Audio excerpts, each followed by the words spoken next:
popular today. Wonder what the occasion is.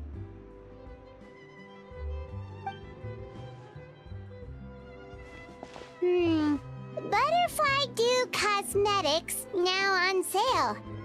Huh, looks like it. Oh, Sigewinne's here too! Hey there, Sigewinne!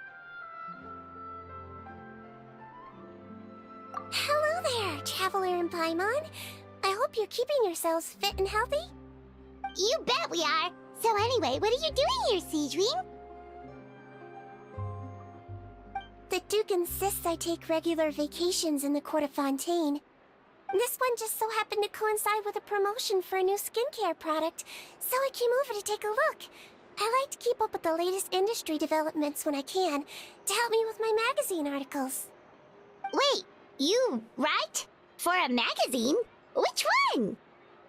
It's called Beautés en Fleur, and it's run by the Fontaine Beauty Association. I've done lots of articles about skincare for them, using the pen name Maritime Flower. Oh, wow! You're a Maritime Flower? If Paimon's not mistaken, you're one of the leading figures in the Fontaine Beauty Association! What's so weird about that? Everyone loves beauty! I really like this role. The staff at cosmetic shops are always so polite. And as long as I wear a big smile on my face, I always get the best customer service. Well, they sure don't want to make an enemy of the Maritime Flower. Obviously, it's because of Sigewinne's love for beauty. Still a leader of the Beauty Association? That's incredible. The truth is, I study this field because I cherish my own appearance. It has nothing to do with being beautiful or not. Oh, the words of a master beautician defy comprehension! Oh, wait, you're saying that natural beauty is the highest form of beauty, right? Not really. Actually, Melusine aesthetics are very different from human ones. We don't view humans based on their appearance. If I had to describe our approach, I'd say it's based on cuteness. Oh! Really? Yep. Still, I really value my current appearance, and in the process of taking care of it, I've ended up learning quite a lot about skincare and stuff. It turns out, my knowledge and experience is pretty popular with beauty product lovers. It came as a big surprise to me, though. Oh, Paimon gets it now. But speaking of your appearance, how come you look human anyway? Are you like only half Melusine?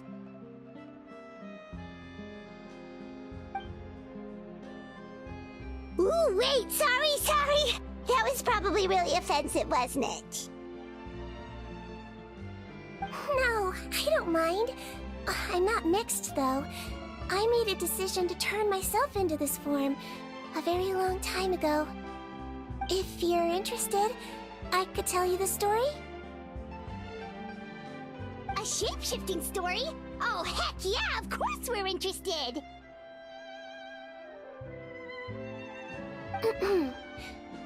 Once upon a time...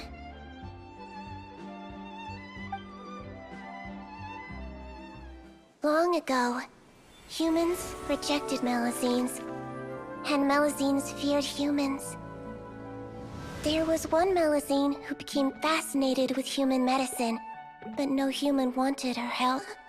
And there was one girl who liked Melusines, so no humans would make friends with her. So, the Melusine became the girl's friend, and the girl became the Melusine's patient. Your checkup's all done. You're still in perfect health. Thank you, Dr. Melusine. In this game of doctor and patient, a friendship was born. Then, one day, the girl fell ill. The Melusine was the only doctor to arrive on time, but the adults sent her away. Scram! Melusines can't be trusted! So just because I'm not human, can't save my best friend. In desperation, the Melazine approached the frightening witch. She begged and begged until she got a reply. If you take this potion, concocted of sin, you will gain a human face and grow human limbs. But then, you will lose everything that attracted this friend of yours to you in the first place. Can you accept that? The Melazine did not hesitate for very long.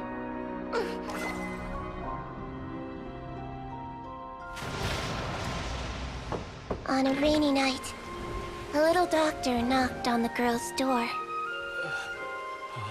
The doctor wore a hood and raincoat, maybe to protect her from the rain, but maybe also to hide a secret.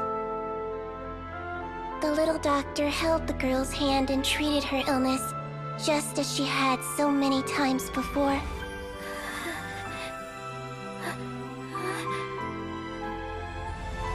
Dawn came, and the little girl's condition improved.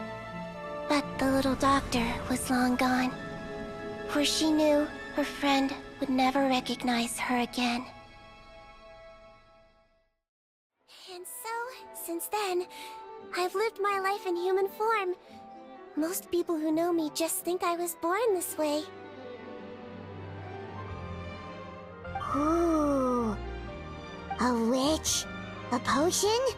Why does this sound like a fairy tale? Trust me, it's a true story. Must be the way you told it then. It just sounds so...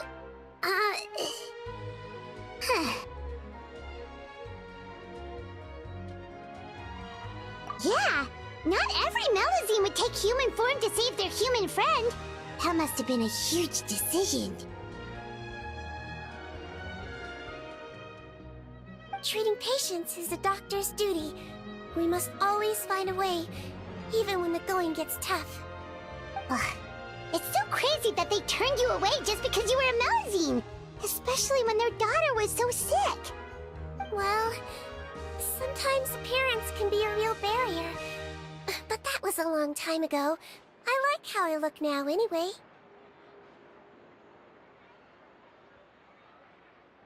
Paimon too! You're super cute this way. Attention customers! Thank you all for waiting. Now, on behalf of our skincare partner, I'm delighted to announce that our exciting new product is now officially on sale!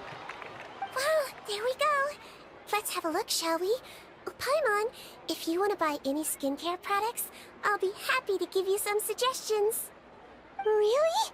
Personal advice right from a leader of the Fontaine Beauty Association?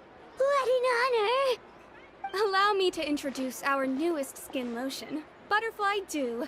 I'm sure many of you have already read about this product's trials in the newspapers. To say that it improves skin quality is an understatement. This product gets its name from the way it transforms your skin and makes it glow anew, like a butterfly emerging from its chrysalis and spreading its wings for the first time. We are thrilled to have the inventor of this fantastic product with us here today. Please welcome Mr. Rawat, a researcher from the Fontaine Research Institute. Now, without further ado, I'll hand over to Mr. Rawat to tell you all about what Butterfly Dew can do for you. Thank you. Hello, everyone. I'm Rawat, and I developed Butterfly Dew. Wow, what a looker. He's a researcher? Wow, he's really challenging the stereotype. It seems that everyone is surprised by my entrance. Or should I say, my appearance. I'm well aware that researchers are generally better known for their brains than their dashing good looks. In that regard, I do believe I break the mold somewhat. Of course, appearance is a skin-deep way of defining a person. And yet one's appearance can be a very real set of shackles, holding a person back in their life. It can rob a young person of their self-confidence when applying for a job, dissuade a young lady from approaching the one she loves. Our actions are at the mercy of our appearance, and we slowly become the very person that the outside world sees us as. But what if I told you that those shackles can be broken? If our appearance prevents us from changing, then let us first change our appearance itself. Wash away moles, birthmarks, and wrinkles, and they can no longer rob us of our confidence. Replace them with luster and radiance, and we shall never again hang our heads in shame. That is why Butterfly Dew exists. Its mission is to allow us to shed our pupae, undergo a complete metamorphosis, and embrace a new life. Well, whether it actually works or not, after that speech, Paimon's already sold! Mr. Robot, could I ask if you've used this product yourself? Of course, I tried it many times while I was testing it. You can consider me a product ambassador. Wow, then it's sure to work! Still, I don't expect to convince you just by blowing my own trumpet. So, could I get a volunteer from the audience to try it out? Oh, Paimon volunteers!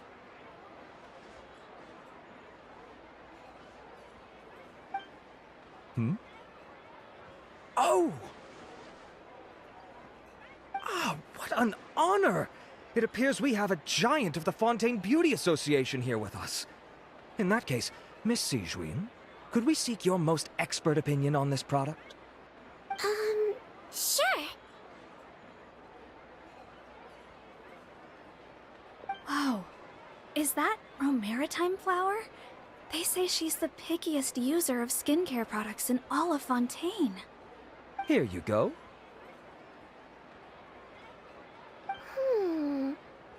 Well, it's very kind to the skin, and the absorption rate is high. Even for Fontaine, this is a first-rate product. Wow, now that's high praise! I'll take one! Any discounts? All right. Well, all that remains for me to say is, Butterfly Dew is now on sale!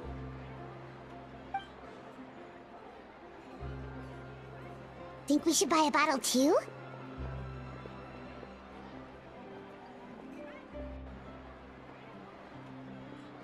Of course you bring up Mora. Fine, Paimon will pay out of her own pocket and even share it with you. There, does that sound fair? And if you're worried about whether it's the right product for you, well, luckily for us, Sigewinne's here, so we can get an expert consultation.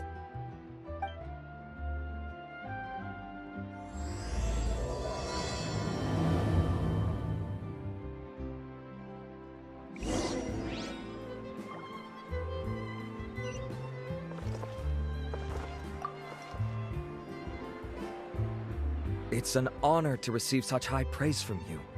To be honest, I was also hoping you might be able to point out some flaws in the product so I can keep improving it. With most skincare products, the pros and cons only become apparent with long-term use. Yet, this one has instant benefits, improving skin quality without any obvious side effects. It's one of a kind. Don't worry though, I plan to keep using it, and I'll publish regular reviews in Beautés en Fleur. You can read my thoughts there. All you need to do is subscribe. Oh, I was hoping for a more casual conversation, but you are a beauty association leader after all. I understand if you want to keep this professional.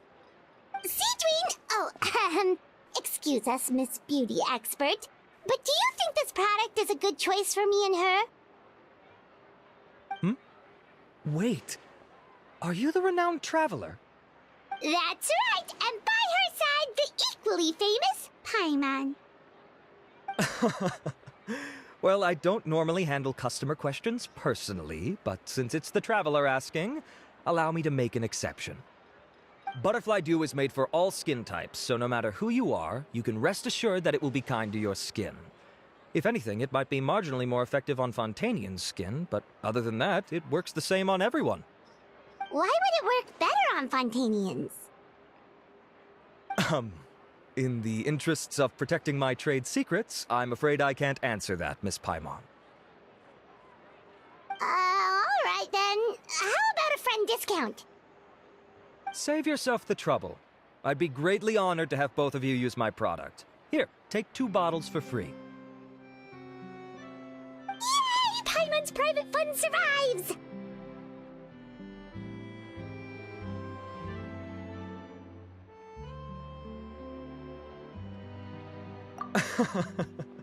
I can see why you might think that, but please don't misunderstand.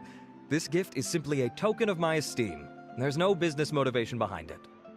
To me, finding new customers for Butterfly Dew is about meeting kindred spirits, fellow admirers of physical beauty. I consider it a labor of love. Admirers of physical beauty? Eesh, that's embarrassing to say out loud. It sounds so shallow. It's nothing to be ashamed of, Miss Paimon. Most people claim to desire inner virtue, but it's still physical appearance that turns their heads. This is a fact of life. It's only natural for people to desire to become beautiful. And that's exactly what inspired me to choose this research direction in the first place. You're right. Everyone loves beauty, don't they? Look at the time. My apologies, but I have other things to attend to. I'll leave you with these 2 bottles of Butterfly Dew, and I look forward to seeing you again. Paimon, I'd say there's no need for you and the Traveler to use this product for now. Why? Is there a problem with it? The quality is fine. I just think there's room for improvement. I think I could add some ingredients to the mix to make it more effective. Really? Then why didn't you tell Rawat about that? Researchers are a very special breed of human. You can point out their flaws to their face and they won't mind very much. But if you tell them that someone else could do a better job, now that'll make them really upset. If I'd mentioned it, he probably wouldn't have given you those 2 bottles for free. Fair enough, that makes sense. If you're interested in the more effective version, I can write up a list of ingredients for you. Just come get me once you've gathered them. When you say more effective, you mean it'll make Paimon even prettier? Ooh, how can we say no?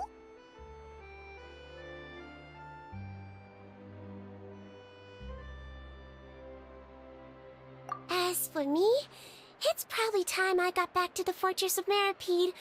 I mustn't leave the infirmary unattended for too long. Alright, see you there then!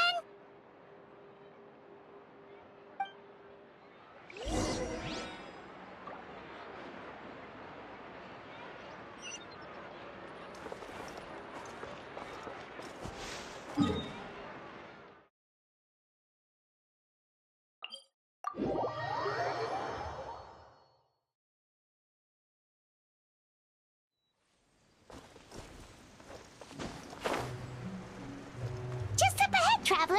The ingredients for Sigewinne should be nearby.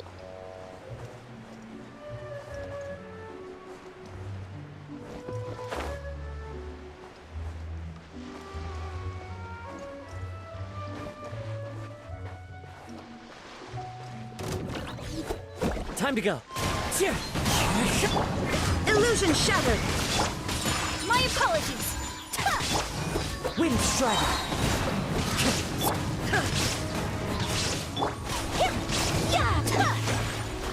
Take flight. There is no escape!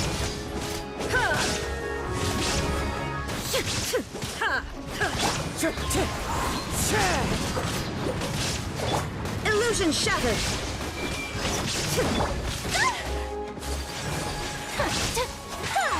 Whirling snow.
doing? Let's head to the Fortress of Millipede.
Whoa, the infirmary is packed!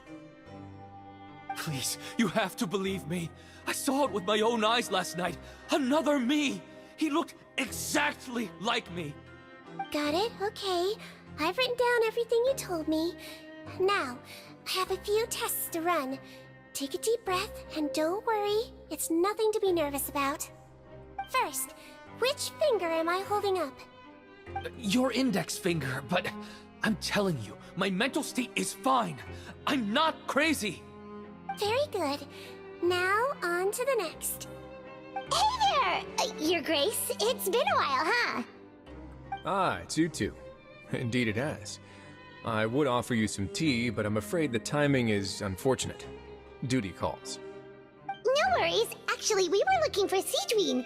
Do you, know what all of this is about? This inmate came running to the guards in a panic, claiming to have seen his exact doppelganger. A doppelganger? Doesn't that just mean someone else kinda looks like him? And that's what I thought when the report first reached my desk. But we've inspected our records. No one even vaguely resembles him. Considering how certain he is of what he saw, I can only surmise that he's having some mental issues. So I brought him for a medical evaluation. All right, very good. Take a sip of water and rest for a bit. Evaluation complete. I couldn't find any symptoms pointing to a physical condition. I see. So do you still believe there's more likely to be an issue with his mind than his body? I have to assume so for now. Psychological issues are more difficult to detect. At this stage, we can at least confirm that he is in command of his cognitive faculties. The rumor mill will go crazy if word of this gets out. Guards, take him to the ward for a period of observation. The Marechaussee Phantom has requested my cooperation on a case, otherwise I'd deal with this myself. Sorry for the trouble, head nurse, but I'll have to leave this to you. No problem, Your Grace. I'll add him to my observation list. By the way, we have a couple of guests here who've made the trip just to see you. I imagine it must be important. You probably won't need to add them to your observation list, though. Oh, Traveler! Paimon, it's you! Hey there, Sigewinne! It's actually not that important, but... I'll be in my office if you desperately need me. Goodbye for now. Okay, bye-bye! So, Sigewinne... Would you mind waiting for just a moment? I have another patient to see. Just find an empty bed and take a seat. I won't be long. Oh, sure! Sigewinne, we've brought him. And he seems to have taken a turn for the worse again. Okay, don't panic. Let's start by sitting him down here. Paimon had no idea how busy it can get for Sigewinne. Maybe now's not the time to ask for her help with skincare.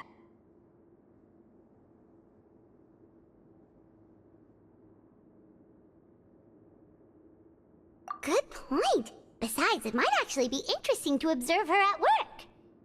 Well, this could hurt, so I suggest you take a deep breath first. Did his face melt? What happened to him? It's anyone's guess. His face melted off shortly after arriving at the fortress. But since he's a serious offender, he can't be allowed out for medical treatment. Best we can do for now is ask the head nurse to give him something to manage the symptoms. Oh, this is gonna be awkward. We still need to bring him to the miHoYo Phantom for questioning. What if he scares them half to death? Will that be our fault? The miHoYo Phantom? Does this have something to do with the case Risley's dealing with?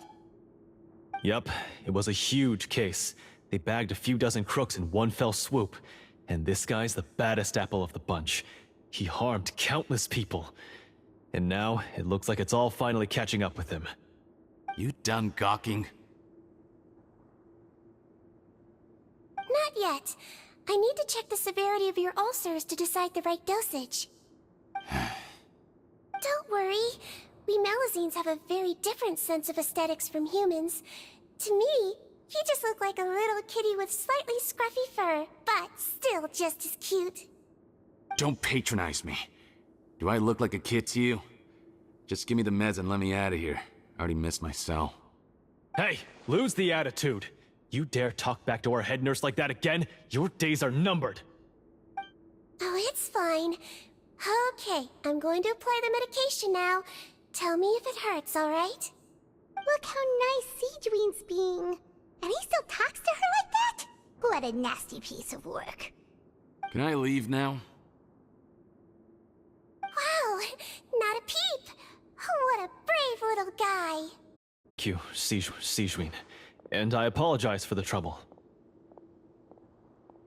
So, Traveler, Paimon, did you bring the ingredients? We did, but we don't want to interfere or anything. You're busy saving lives here. Oh, don't be silly. I agreed to it, didn't I? Just hand me the ingredients, and I'll make some time to whip it into the improved version for you. Take a rest here if you want. Or, if you're not tired, I hear they're holding a new pancreation tournament in the administration area. Or alternatively, is there anything we could help you with, Sigewinne? You want to find out? I can teach you how to make it. That way, if you ever suffer from exhaustion on your future travels, you can prepare a healthy meal for yourself. It's really good for you, you know. Sure? Guess we can help out one more time.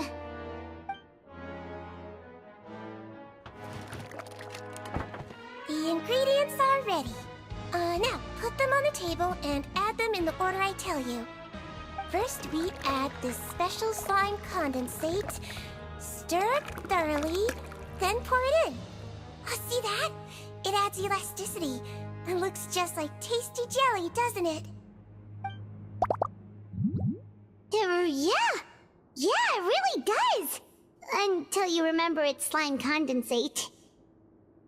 Next up, xenochromatic crystals. You want to crush them up into a fine powder, like powdered sugar. Wait, are those from Fontimer Aberrants? Are you sure they're edible? Finally, we'll need some high-protein meat. Frogs are an excellent choice. You just need to clean their innards, and then you're left with some lovely, tender meat. Oh! Frogs. And we're done. All that's left now is to pack them into lunchboxes and hand them to Walsey. Yesterday in the production zone, I noticed an inmate who's been working for 2 days straight. That means it's a healthy meal for him tomorrow. Sigewinne really does have the inmate's best interests at heart.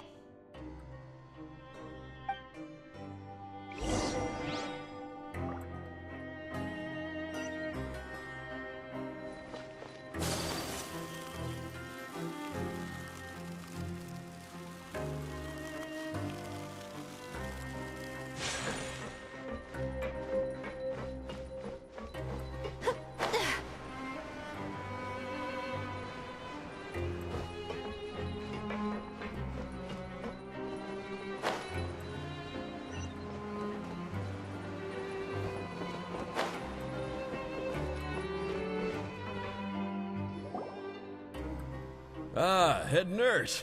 Got some extras for me? Just the one today. The serial number's on the lid.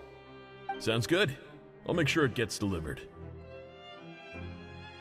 Sounds like they're talking in code. Thanks for your help. Oh, it's no trouble at all. I only wish I could do more. You work so hard for all our sakes. I'd happily lose a little sleep if it meant helping you out. That won't do. If you reduce your sleeping hours any further, your health will start to suffer. All right. Nurse's orders. I'll do as I'm told. But you take care of yourself too.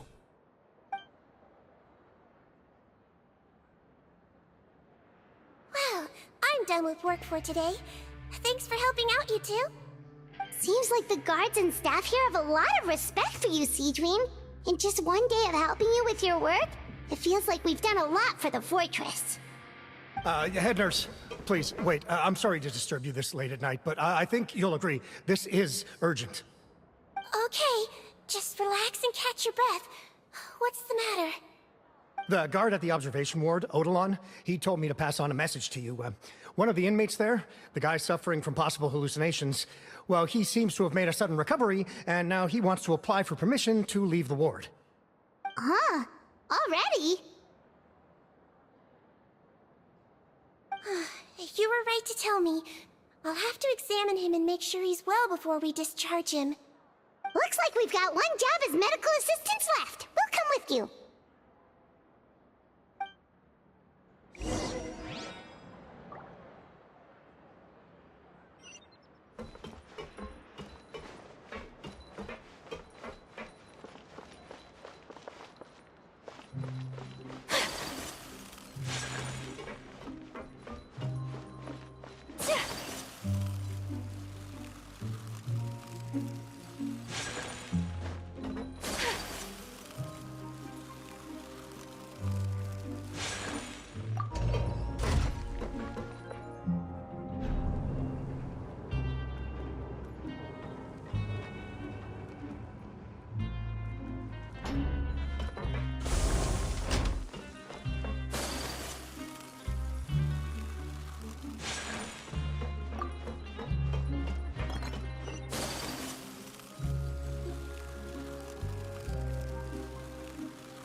Ah, head nurse, you're finally here.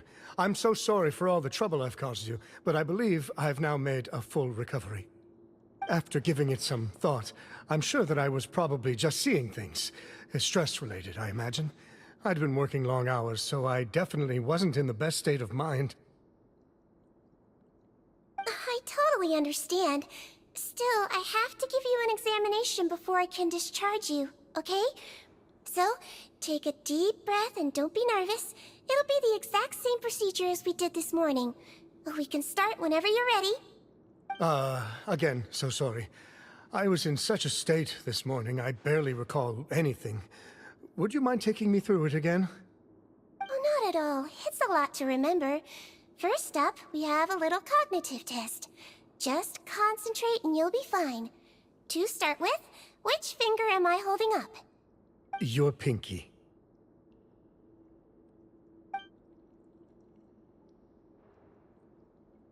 Alright, all indicators seem normal. So it was a stress-induced hallucination after all? Well, we've certainly had previous cases of mental illness caused by overwork, which is why I carefully observe everyone in the production zone. I wonder how I managed to miss the signs this time. Please, head nurse, you shouldn't blame yourself. I'm just still adapting, that's all. Pushed myself too hard, and I guess I couldn't take it. Thanks for looking after me. I'll be as good as new after a good night's sleep. And if you can give me the okay, I know I'll sleep better back in my good old dorm. It can be difficult to relax in an unfamiliar environment. Alright then, you can leave the ward. I suggest you take 2 days off to focus on your recovery. I'll take you off the observation list for now, so you're officially discharged. Great. I can't thank you enough, head nurse. Mr. Odilon, could you escort him back?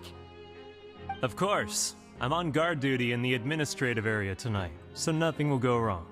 You have my word.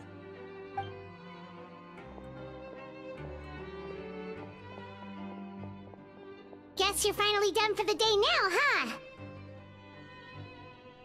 Yep. But I still haven't gotten around to making that improved lotion for you yet. Oh, no rush! Seriously, it's super late now. You should go get some rest too. Well, tomorrow it is then. Good night, Traveler. Good night, Paimon. Hope you sleep well. Oh, don't you worry! We will! After a productive day of work, we're both gonna sleep like a log.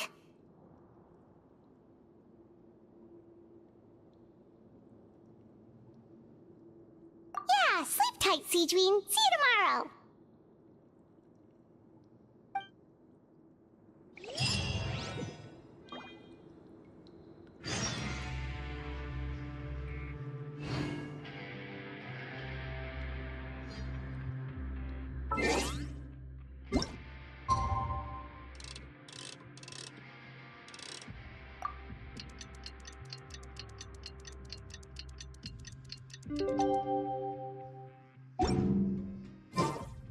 A blade. Paimon really did sleep like a log. Let's go find Sigewinne.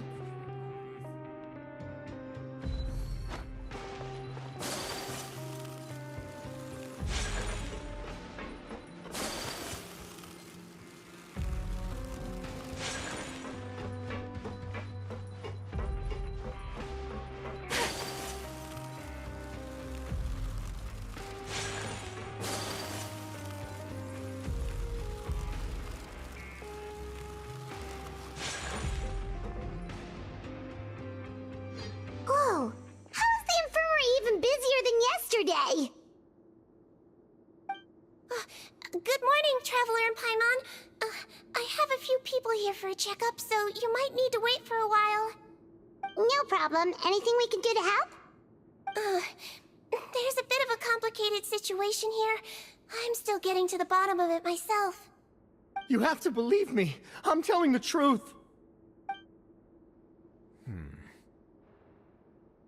You're in a medical facility. Keep it down.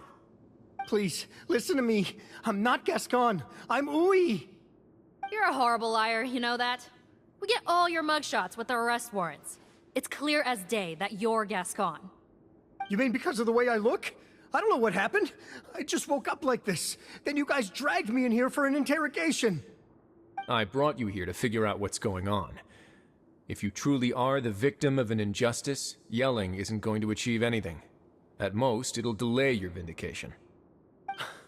All right. I get it.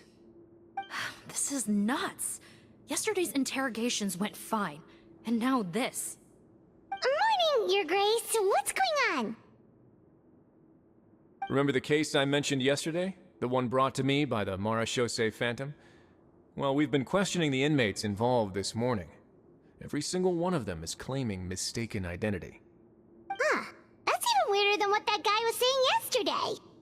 The thing is, none of them have been able to provide any evidence whatsoever to support their claims.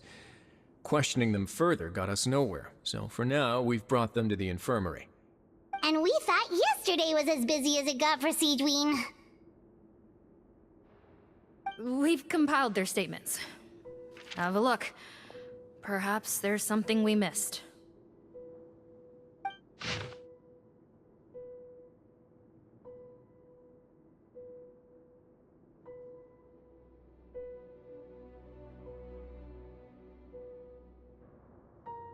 Wait.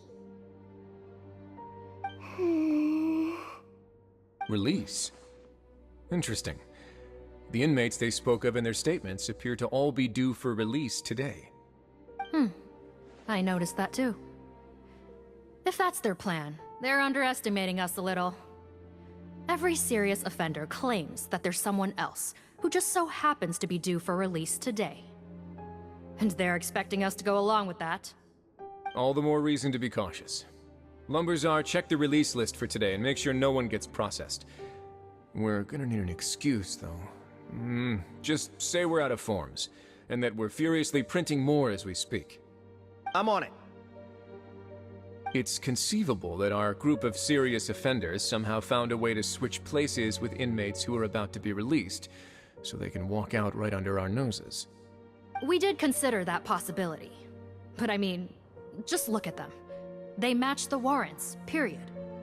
How could there have been a switch? Only if they're dead ringers for the inmates due for release, I suppose. I gave you that name list yesterday to assist in your investigation.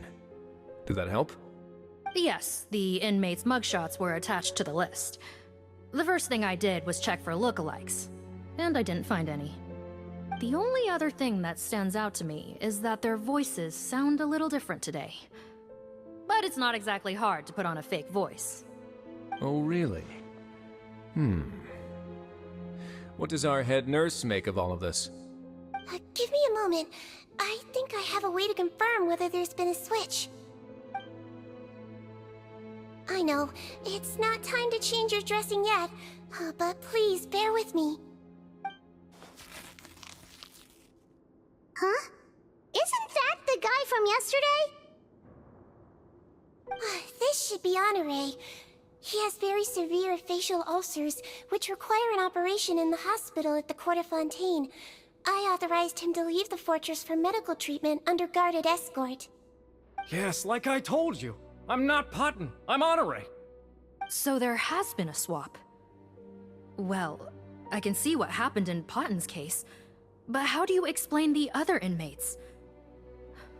You're not telling me their souls switched bodies, are you? No, I believe it was their faces that got switched.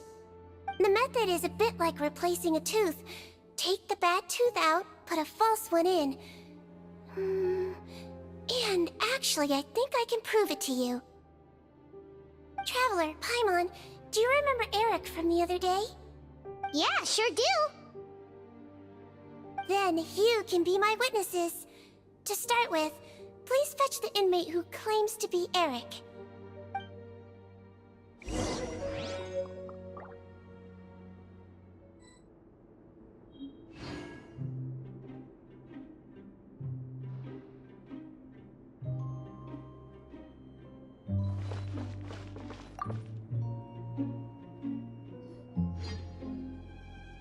So, you're Eric?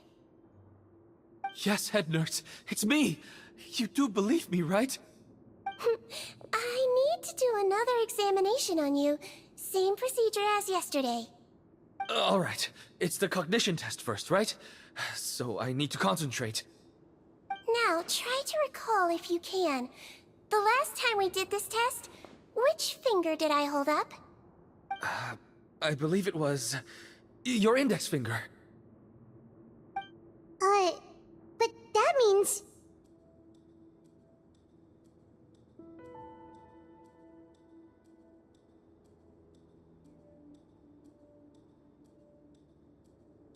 Huh? So basically, last night the Eric who said he saw another him suddenly recovered and applied to leave the observation ward.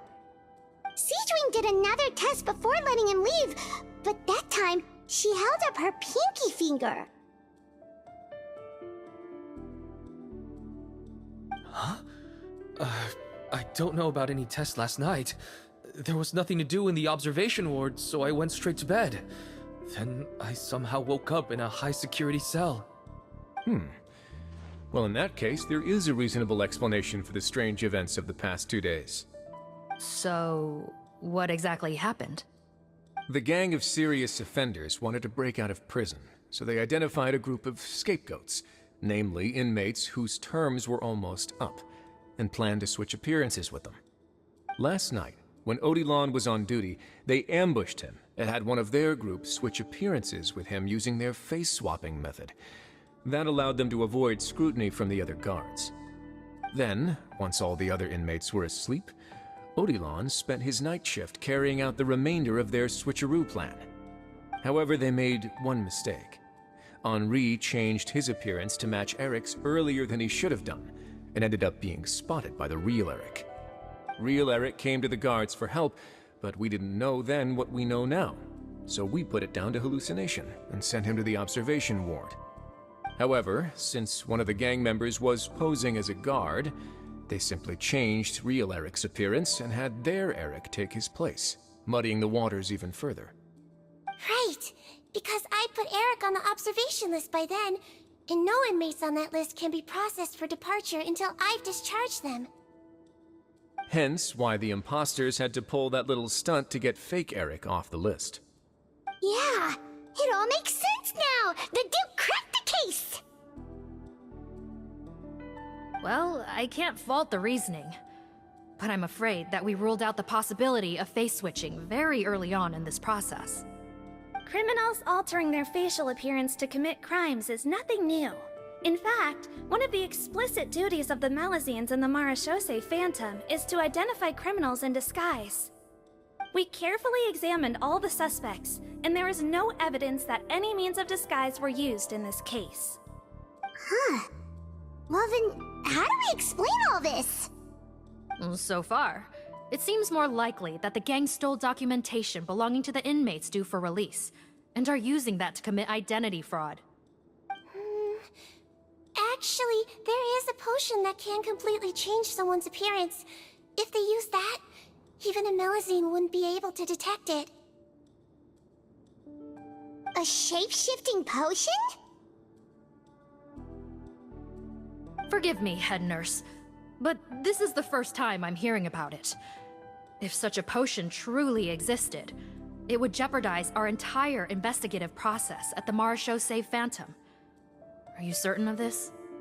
Yes, I am. But... Please, trust me in my professional opinion as an experienced clinician. At the same time, without any solid evidence, it's pure speculation. If we can round up all the inmates suspected of switching places, then have a little talk with both sides, we might just get our answer. Yep, let's do that. Okay. Well, it was our negligence that meant we had to come and conduct these post-internment interrogations. And I know it's put you out. We'll do it your way. Your Grace, bad news. I paused the releases like you asked, but we were too late. A bunch of people already got processed 2 hours ago. I checked the list, and sure enough, it's all the people who gave statements. 2 hours ago? That's before today's interrogations began. They had this all planned out. So there really was a switch after all. They really pulled the wool over our eyes on this one. We should be able to catch up with them if we leave now, right? Not if that potion is real. They can just switch faces again after leaving the fortress. And if the Marechaussee's Melazines can't even spot them, we wouldn't know where to start searching. Yikes! So we're at a complete dead end!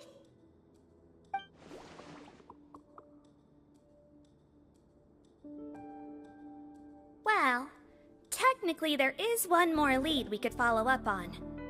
We were only able to arrest this gang thanks to the help of a researcher from the Fontaine Research Institute. I believe his name is Rawat. Oh?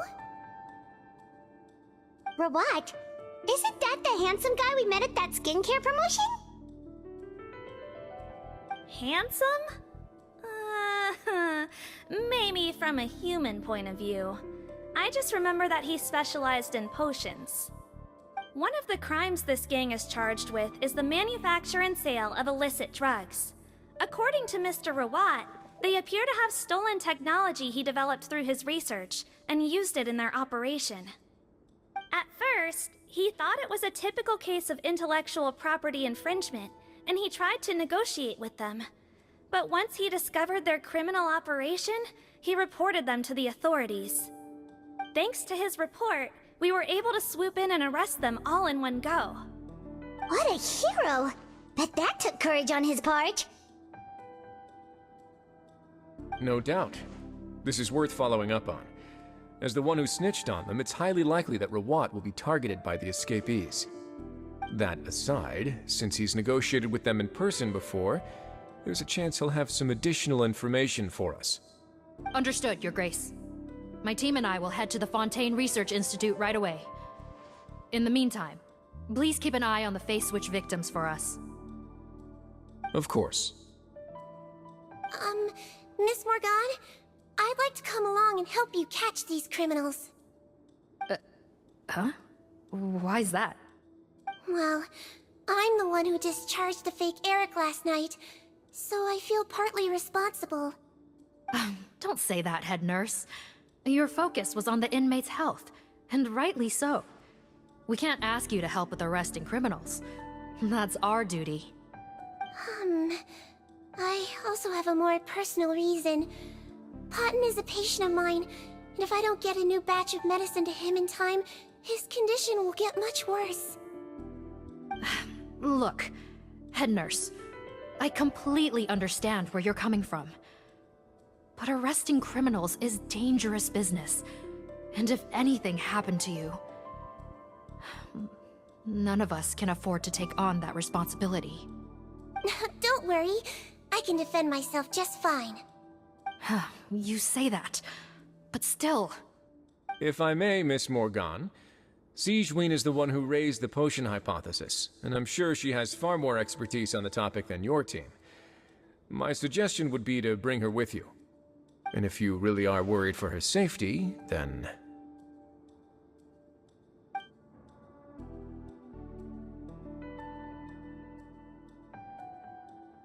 Ah, there you go, right on cue. Knew I could count on you.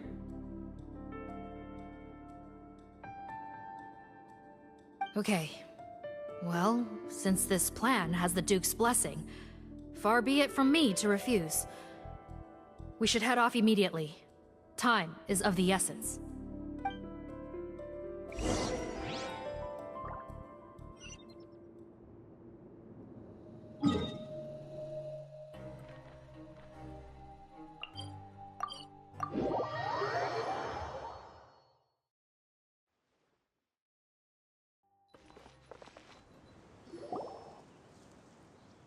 Greetings. Sorry to impose, but I'm afraid we're here on urgent business, and we're gonna need you to cooperate. The Marsh is a phantom. Let me guess, you're investigating some more illegal research? Not this time, no. We're looking for a researcher. Do you know where we might find Mr. Rawat? Rawat. Oh yeah, Mr. Handsome, right? He actually doesn't work on site here very often. There's a handful of researchers in the nearby area who know him pretty well, though. You can see what they know. Just a handful? Paimon figured he'd be the most popular guy around. Well, I guess you could say he's popular, at least on a superficial level. He's blessed with good looks, so he tends to make a good first impression on people. But in all his time here at the Fontaine Research Institute, I don't think he's ever had a single deep conversation about his research with his peers. That's no way to make real friends around here.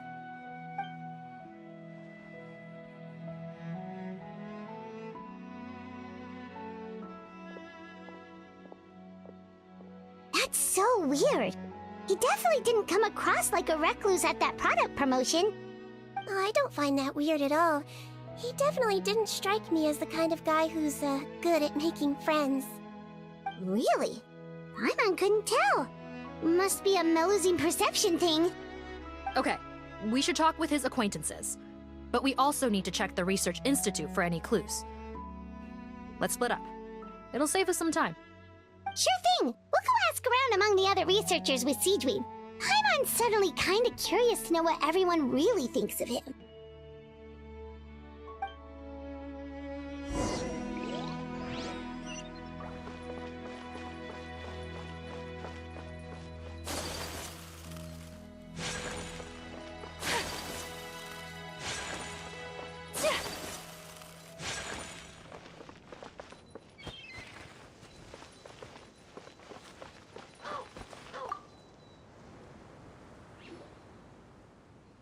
Excuse us, are you Audrey?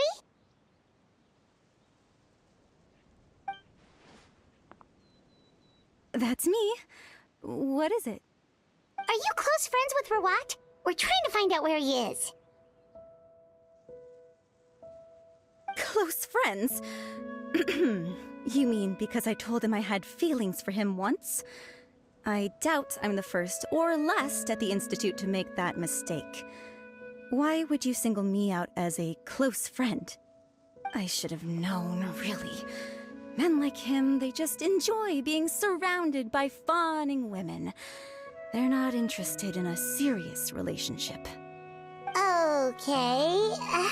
We were just kind of wondering if you might know where we can find him. Why would I know where he's at? I barely know him, and he probably doesn't even remember me. Ugh, this is getting annoying. Shall we go ask someone else?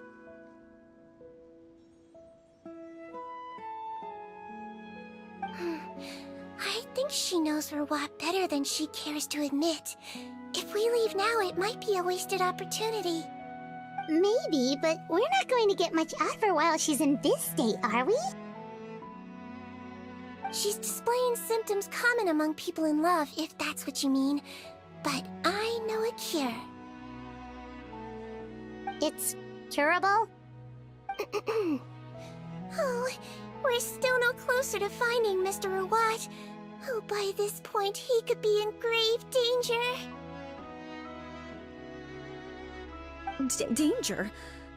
Wait, why are you looking for him again? Oh, that's right, yeah!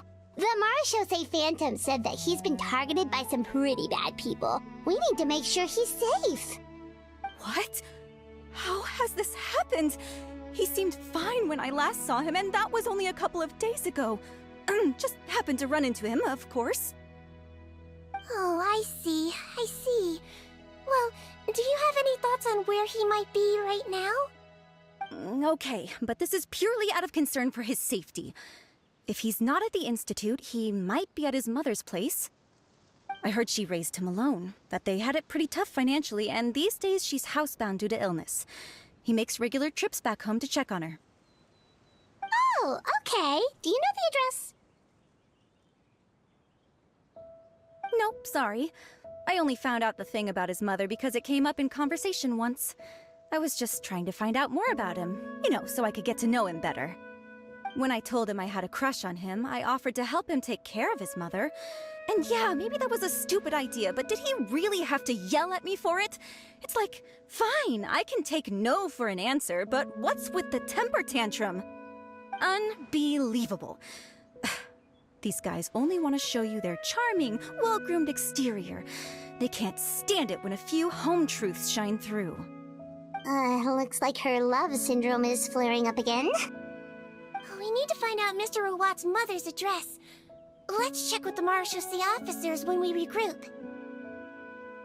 Cool, sounds like a plan.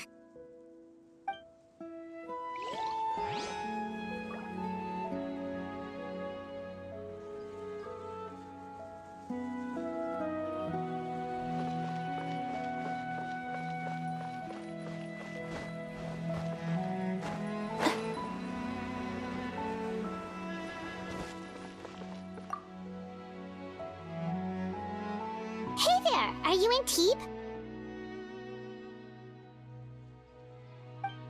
What do you want? We're here to ask about Rawat. Any idea where he might be? We were told you were pretty close with him. Close? Not sure that's the word I'd use. He wouldn't even let me use his patent. Huh? It's been a good few days since I last saw him. I don't know where he's at. Go ask someone else. Would the patent in question happen to be related to the new skincare product he developed? Yeah, kinda. Butterfly dew, or whatever he calls it. I heard he made a tidy sum off of that one. Okay, now we're getting somewhere. Keep going. Most of the other researchers here focus on mechanics, energy, stuff like that. I get why he wouldn't be interested in having anything to do with them. But I'm studying coatings. There's a huge overlap in our areas of research. Why would he refuse to work with me? I bought his product once, and noticed it contains a unique substance that might have applications and coatings, too. If it worked out, I could probably make as much as he's making. Don't get me wrong, I had no intention of plagiarizing his work. I was hoping to get official permission to use his findings in my own research. Followed the proper procedure. It was all above board. I would have had to pay him a license fee and everything. But despite that, he turned me down not once, not twice, but 3 times. It's like he's vehemently opposed to the idea of anyone else making the kind of money he does. Huh, so is Rawat antisocial, or is this guy just jealous?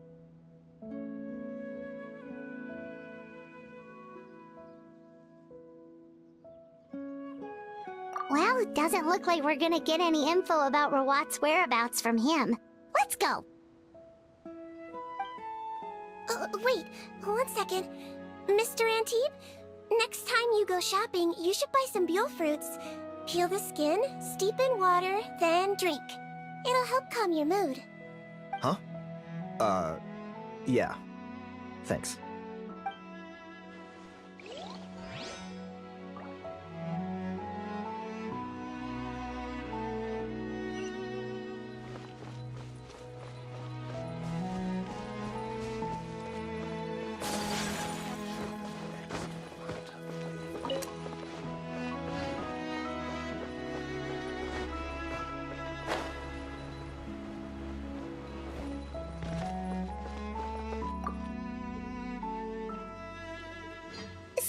You, sir, but are you Bertram? Who's asking?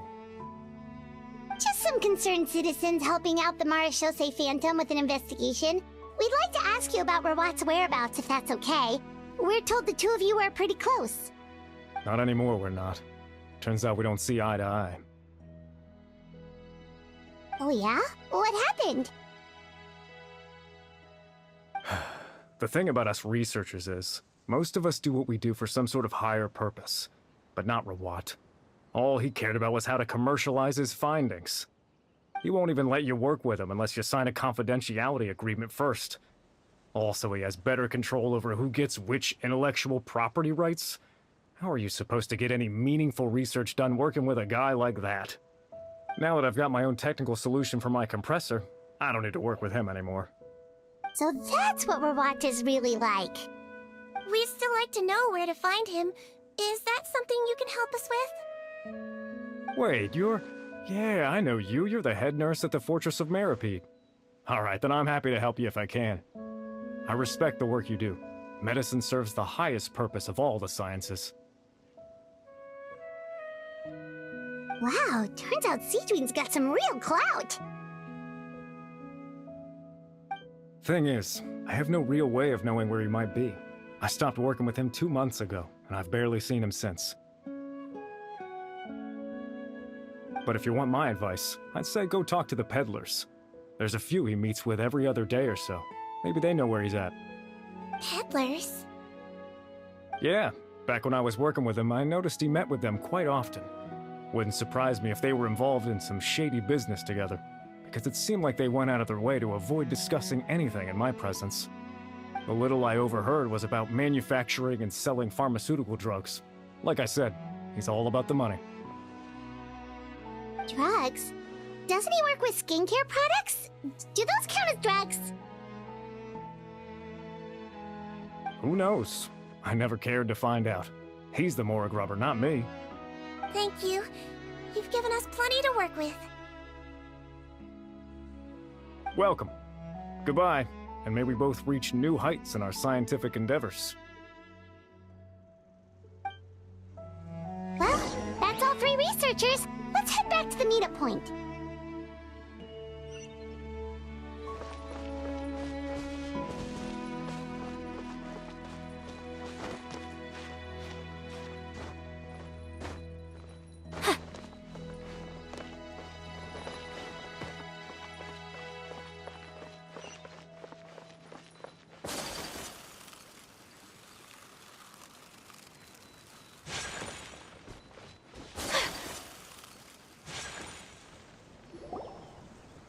You know, Heimat started out thinking Rawat was a handsome researcher with a friendly and cheerful personality. It's such a surprised to learn that his peers have a different impression of him. So, what's your view of him now, Paimon? A handsome researcher whose difficult upbringing turned him into a profit chaser with a chip on his shoulder? So your thoughts about his appearance haven't changed at all? Well, his looks are kind of a big deal. At least in Paimon's opinion. How did such a handsome guy end up being so antisocial? Even with his difficult family background, it just doesn't make any sense. You can't judge a person solely based on their appearance. Head nurse. Traveler. I assume you've spoken with the researchers. What did you find out? Bertram mentioned Rawat's involvement with some pharmaceutical merchants. Do you know if he's registered any pharmaceutical brands? Since he was a whistleblower on such a huge case, I ran a background check on him. I don't remember there being any brands under his name. How strange. If he was so focused on commercializing his research and averse to sharing his technology with others, why wouldn't he have registered his own brands? Maybe he and his business partners needed to avoid public scrutiny? You think he may have colluded with the gang? Well, the crime was manufacture and sale of drugs, and that would certainly be in his wheelhouse. We can't rule it out. Isn't that pretty unlikely, though? He was the one who blew the whistle on them! Most children who come to me with tooth decay have suffered pain for a long time already, but they'll still try to hide the fact that they eat too many sweets. Grown-ups and children aren't so different in that regard. If you say so. I saw him when he came to make his report, and I certainly didn't get the feeling that he was the type to collude with criminals. Perhaps it's more likely that they were coercing him. You mentioned that he comes from a poor family. So, it's possible that the criminals approached him asking for academic support, luring him in with the promise of riches. By the time he discovered who they really were, he was in too deep. They had leverage on him, so he was forced to keep working for them. I've seen it happen many times before. That does make a lot of sense. It would definitely explain why he was so unwilling to cooperate with his fellow researchers. No wonder he's so unsociable. He must be on edge all the time with a gang of crooks breathing down his neck. In that case, the situation could be worse than we thought. If Rawat was working with the escaped inmates, they're sure to know more about his whereabouts than us. Oh, there's a good chance they'll get to him before we do. Based on the information we've gathered so far, he was last seen 2 days ago. If no one's seen him since, maybe we're too late. 2 days ago? So he went missing right after that product promotion. That was the same day he reported the criminals, too. Not a good sign. Don't worry, everyone. I believe we still have a chance. Since he disappeared right after blowing the whistle, it's likely that he's gone into hiding. Yeah, he must have been worried that they'd come for him. All the more reason to find him as soon as possible. The only lead we have at the moment is his mother's house, which you mentioned earlier. Seath, think you can find the place? Yep. When you register a brand, the Court of Fontaine requires you to provide a legal address. The one Rawat wrote down was in the outskirts of the city. That should be the place. Okay, then there's no time to lose. Let's move.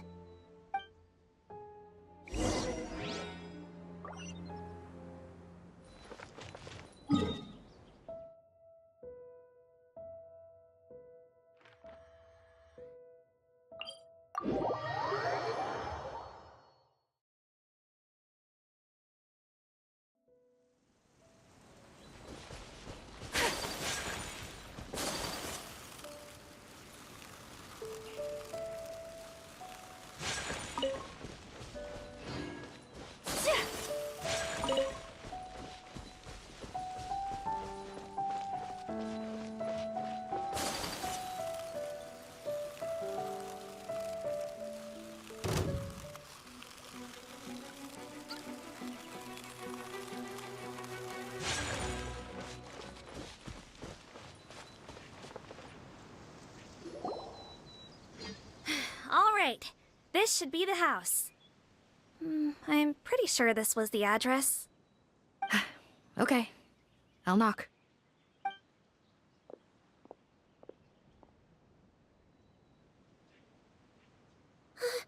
Sounds like whoever's inside has restricted mobility.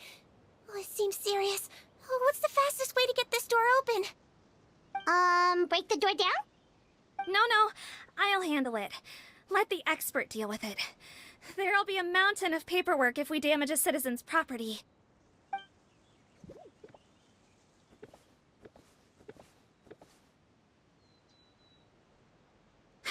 Calm down. Deep breaths. Remember your training. Control your strength. And... it's open! Seeth, take a few people and lie in wait. Keep your eyes peeled for any activity around the house. The Traveler, head nurse, and I will go inside.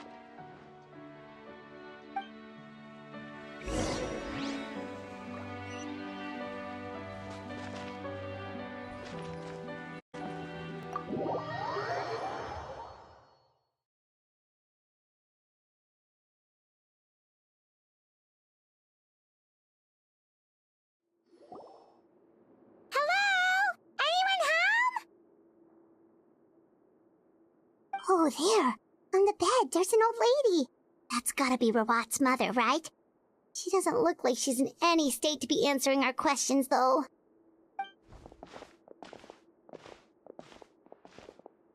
We could try, but she is very ill.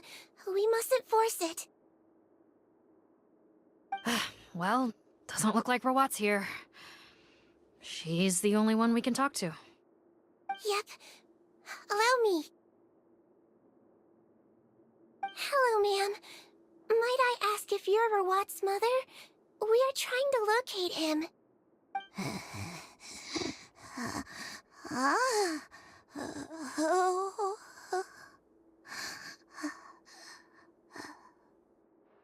Hard of hearing, perhaps. Does anyone have a picture of Rawat? I have one here. I'd like to show you a photo, ma'am. Is this your son? Do you know where he is?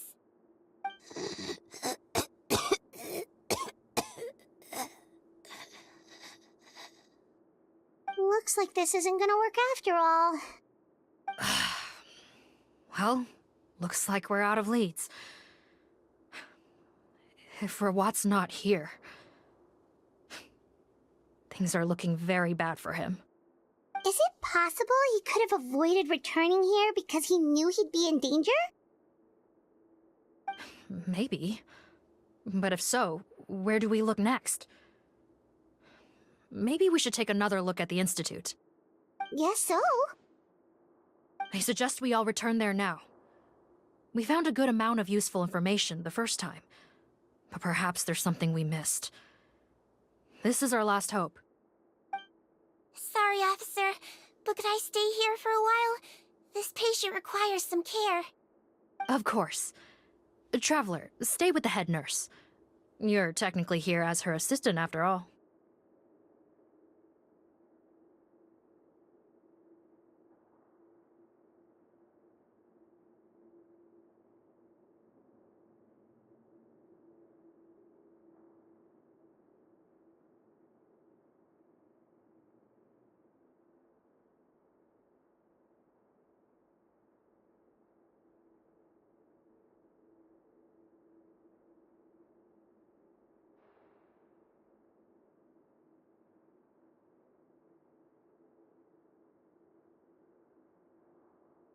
Also, I'd like some Marechaussee members to stay as well, and keep an eye on the area.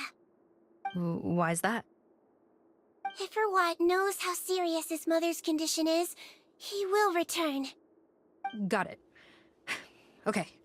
I'll tell the squad members in hiding to stay put and keep a lookout. Thanks for helping me out yet again, Traveler and Paimon. No problem.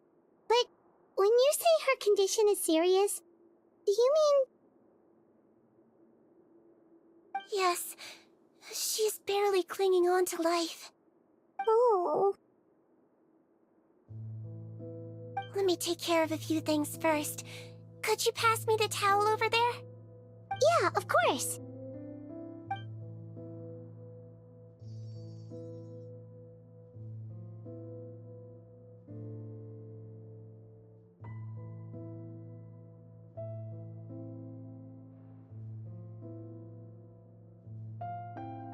I can tell that her family has tried a lot of different treatment methods, including some very expensive medicines.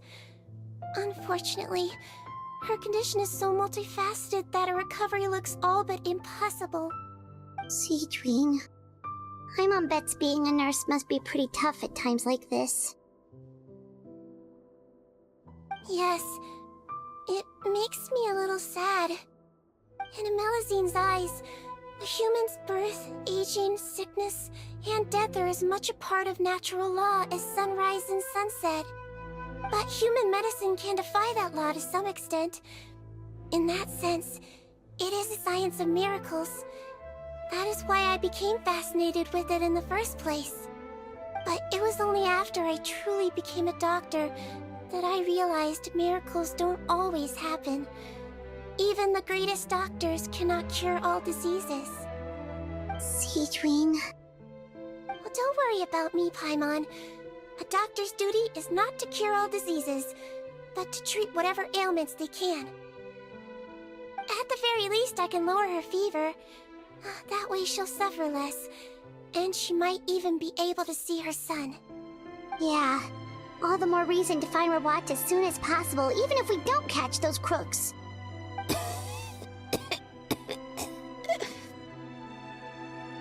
Oh, her fever is getting worse. Could I get some hot water? Sure, we're on the case.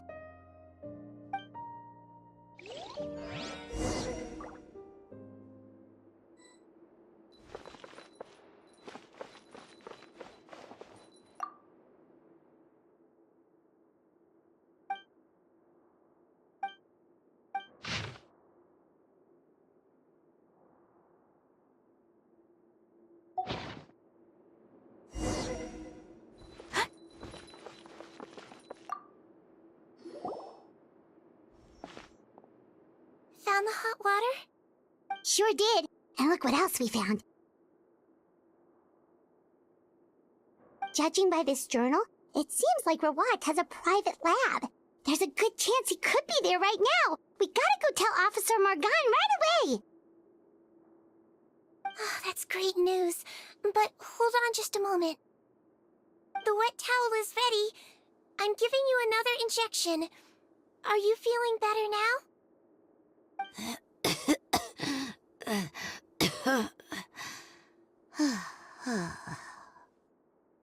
It's all right. We'll go bring him back. Please hang in there. Thank you.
It's Officer Morgan! They're already here!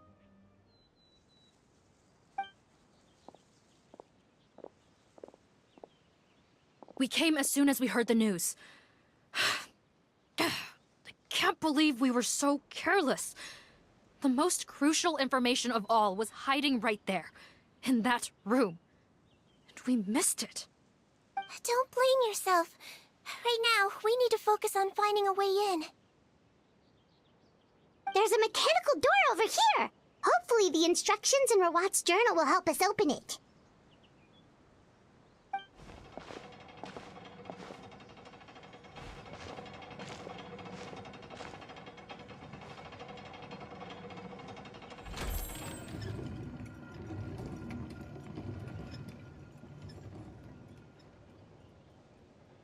It's open. Let's go in.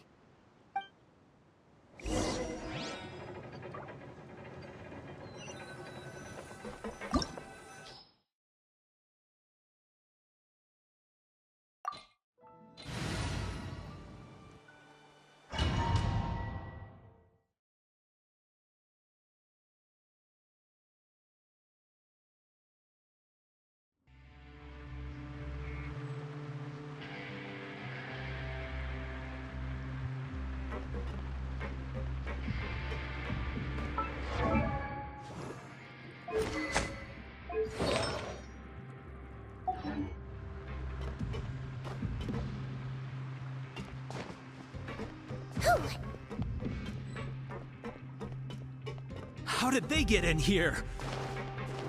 Captain, up ahead! Those look like our fugitives! So they found this place too? Don't let any of them escape!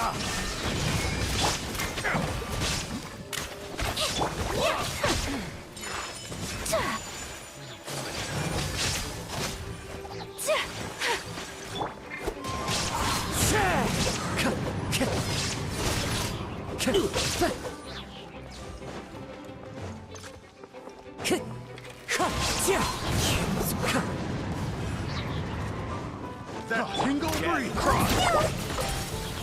Now you shall perish!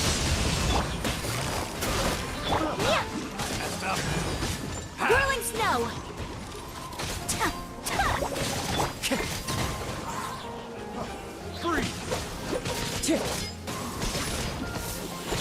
Wind Strider! Let's see! That tingle? Illusion shattered!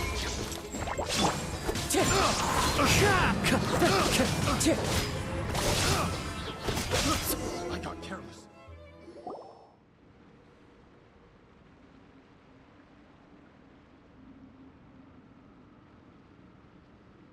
Captain, according to our list, many of the fugitives aren't accounted for. There may be others hiding deeper inside the facility. Ah, so these guys were just the lookout crew. The Marashose Phantom! How did they find this place? Wait, it's that guard from the fortress. That's right, I'm on your side. I mean, the Duke sent me. What's the matter? Some sort of mix-up? Mr. Odilon, didn't I tell you a few days ago that you need to stop all field work until you've recovered? Ah, well, you know, gotta help His Grace out. Share the load. Officer Morgan, this man is an imposter. The real Mr. Odilon has no recent health issues. What? But Looks like the head nurse was right about the face-swapping method. Arrest them all! DuPont, stay here and keep guard. And watch the exit. If we're not back soon, call for reinforcements. got it.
So many jars.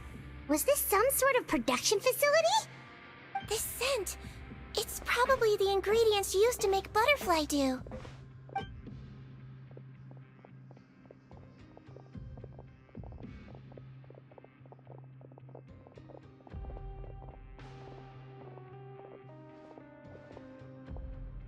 How come they're all empty?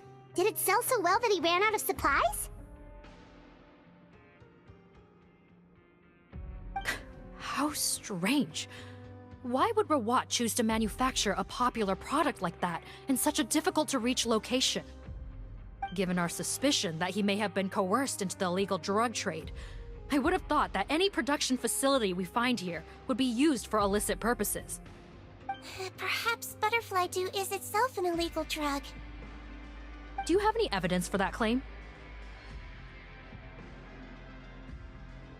No, just a guess. We need to find Rawat as soon as possible. He has all the answers we need. Understood. Well, let's not linger here. Let's go. Come on.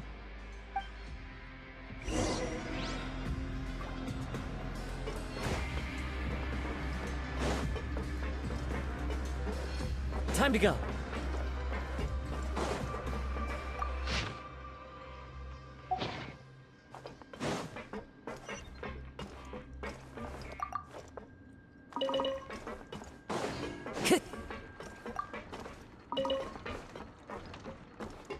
Time to go. Doesn't look like we're gonna get this door open. Let's find another way around.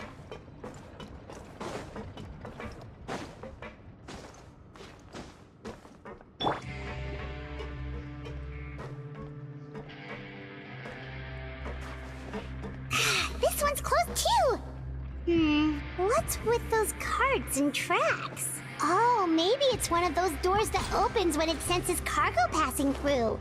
There's a loaded cart right over there. Let's bring it to the door and give it a try.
This room's much smaller than the others.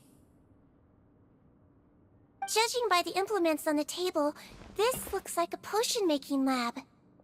Head nurse! Over here!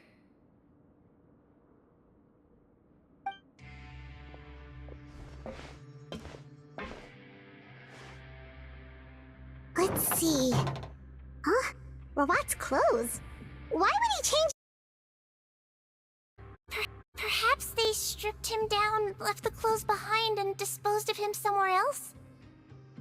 Yikes, Sigewinne, where did that come from? Oh, what a tragic way to go. Especially with such a bright future ahead of him.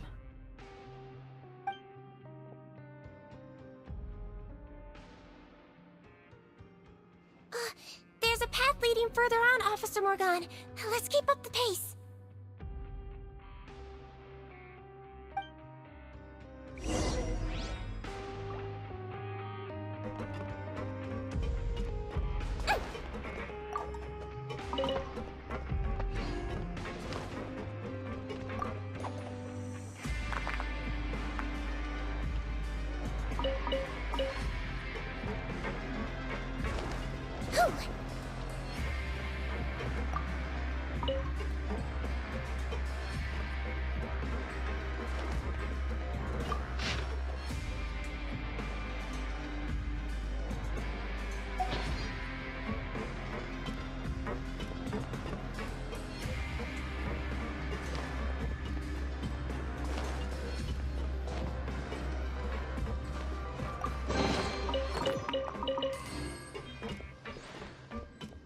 Don't slip and fall!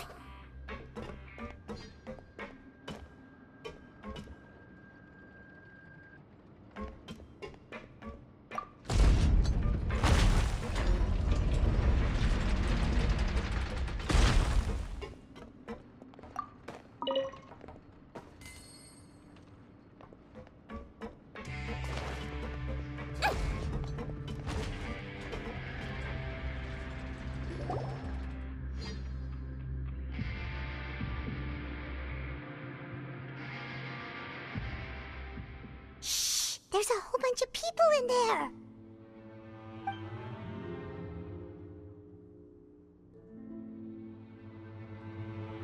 Are you serious? You're telling us that within a day, our faces are going to rot like yours? Fontanian physiology changed dramatically after that great flood, and it's not as compatible with this face-changing solution as before. The side effects are as you can see. Why didn't you say anything before we all used it? Look, my plan got you all out of prison, didn't it? You'd have much bigger problems to worry about right now if the Marshal Say Phantom found out about your other crimes. Consider an ugly mug getting off lightly. Ugh. You're just lucky we didn't leave you in there after you disappeared on us with no warning. We only let it slide because we're former partners. And now you have the gall to pull a stunt like this? Partners? Make no mistake, each of us is only looking out for himself. If you place too much trust in others, well, I'm afraid that's your problem. You hid things from me too. Remember how you each had a spare potion? You kept quiet about it until we planned the prison break? Oh, and you didn't have a secret spare? Then do you want to explain how you melted your face off before all this? Guys, that's enough. Calm down. It is what it is. Arguing won't change anything. What's the plan, Parton? I'm assuming you brought us here for a reason? There is no plan. We followed him here on the promise of more juice, but it turns out there ain't a drop here. Besides, what does it matter now anyway? He already said, even if we did get our hands on more of that stuff, switching faces again solves nothing. They're still gonna meld off eventually. I said enough arguing! Parton, tell us the plan. The most practical solution is to continue using the potion. Keep switching to a new face before the ulcers can start forming. Are you kidding me? This stuff was hard enough to get a hold of even when we had a supply. Now you're asking us to use it like skin lotion, after the flood all but wiped the supply out? Well, there is another option. But you'll have to make a deal with me first. Okay, now we're talking. What's the deal? I have a document I took from that researcher that details how to make a replacement. Just give me one bottle of the undiluted fluid, and I'll get to work. What's the problem? I thought you always kept reserves. Or do you really just have one spare bottle each? What do you think? That we were shipping them into the fortress of Meripede by the basket load? Well then, say hello to never showing your marred faces in public again. Ugh, I've heard enough! Get him! Let's see if that document even exists! Freeze! Marshall, say Phantom! What? Who let them in? Officer Morgan, before anything else, please find out Rawat's status. What? I don't see him. Hand over the hostage now, if you want any chance of avoiding an extension to your sentences. Spare us your condescending attempts to coax us back to our cells. You think we're looking to negotiate? Rawat is dead. Pardon?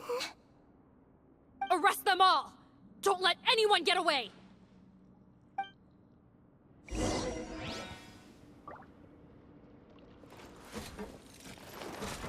He might feel a little prick.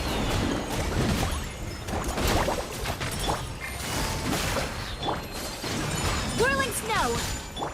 Illusion shattered! Wind Strider.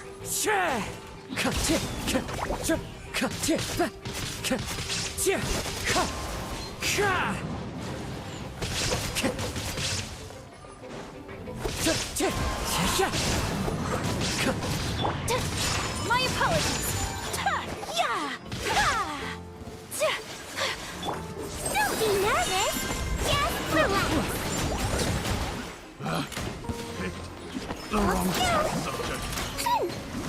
Inazuma shines eternal! Things are about to get dicey. Sakura swirl!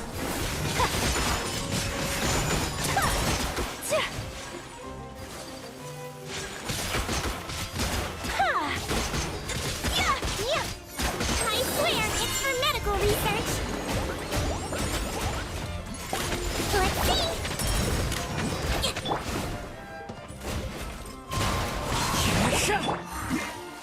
Gotcha! Shine down! Take flight!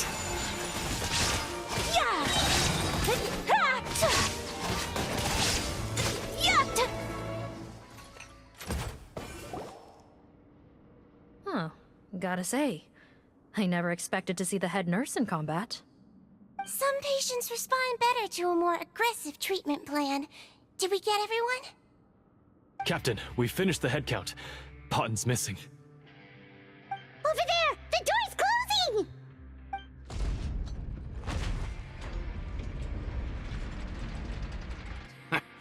One group trying to arrest me, another trying to hunt me down. Good. I gotta kill two birds with one stone. How did he get up there? There must be a secret passage somewhere. Find it! Don't waste your energy. I already sealed it off. How naive. We have more people outside. If we're not back out by the agreed time, they'll come to our rescue. Well then, you'd better hope they get here in time.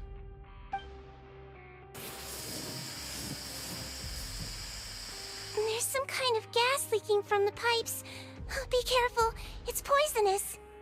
This is our distribution center, where we store the product derived from our source solution. We had to use special fire prevention methods to prevent contamination. The pipe network here was designed to emit a gas for firefighting. One little modification. Oh, please. If they can't supply what I need, they're of no further use to me. Besides... Door! Go ahead, struggle in vain. Once the last of you croaks, no one will ever find me again. So long! Are you sure you're ready to leave, Potten? You haven't changed your dressing today. You can't cure my face, just give up. And what if I could? Nice try. You're just trying to stall me. Don't you worry about me. I'll find a way to cure my face once I get out of here. Oh, I doubt it. After all, Fontanians can no longer dissolve in primordial seawater. What the... How did you... The key component of the face-changing potion is the fluid left behind by dissolved Fontanians. It might look like ordinary water, but it has some unique elements in it. Before the flood, all Fontanians were oceanids, physiologically speaking. A potion made from that fluid could dissolve and reconstruct the face of a Fontanian in much the same way as hydroidolins change form.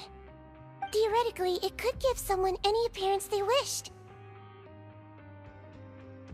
But since the flood, Fontanians have become true humans. They can no longer provide the source material for this potion, nor reap its benefits.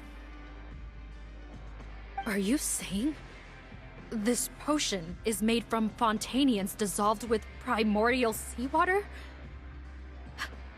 Then their crimes are far worse than I thought. How could you know all of this? No, wait. Of course! Well. So that's why you have a human appearance. It also means that I have a formula you're unaware of. The air's getting thicker. It's getting hard to breathe.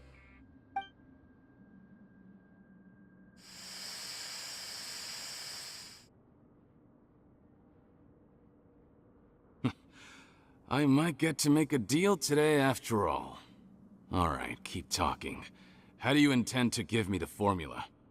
Oh, it's not a formula, but a finished product. I have a bottle of it right here. What? When I tried Rawat's skincare product, I noticed it had a certain special component in it.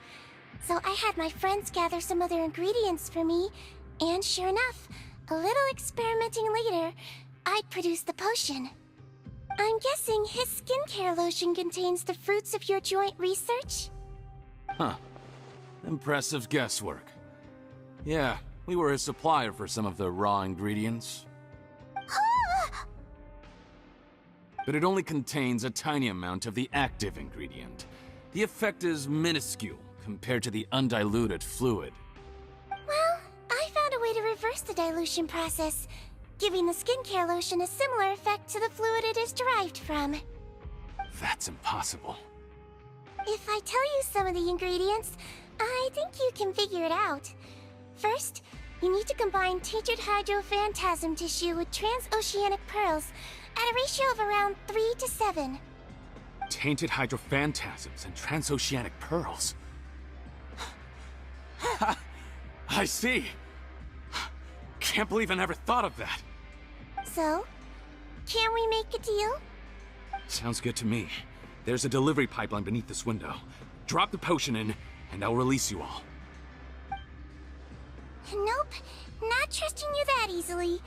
You're like those naughty kids who try to hide their illness. Open the sluice gate first, then I'll hand you the potion. Even if you're not bluffing, your potion won't cure my face permanently.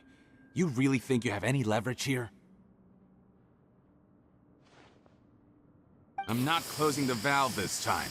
Clock's ticking. Fine, then I'll just stand here with the potion in my hand.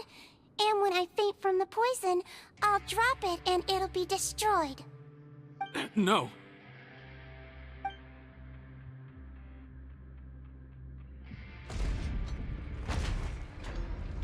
It's open! Disable that sluice gate! Jam it! Don't let it close again! That's more like it. In that case, a promise is a promise. Head nurse, there's too much poison gas in here. We have to leave, now!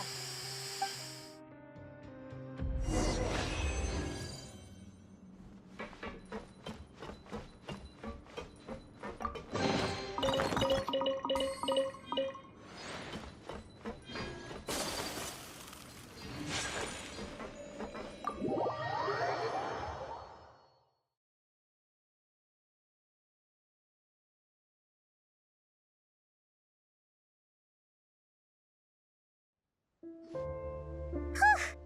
That was too close. That button is a real nasty piece of work.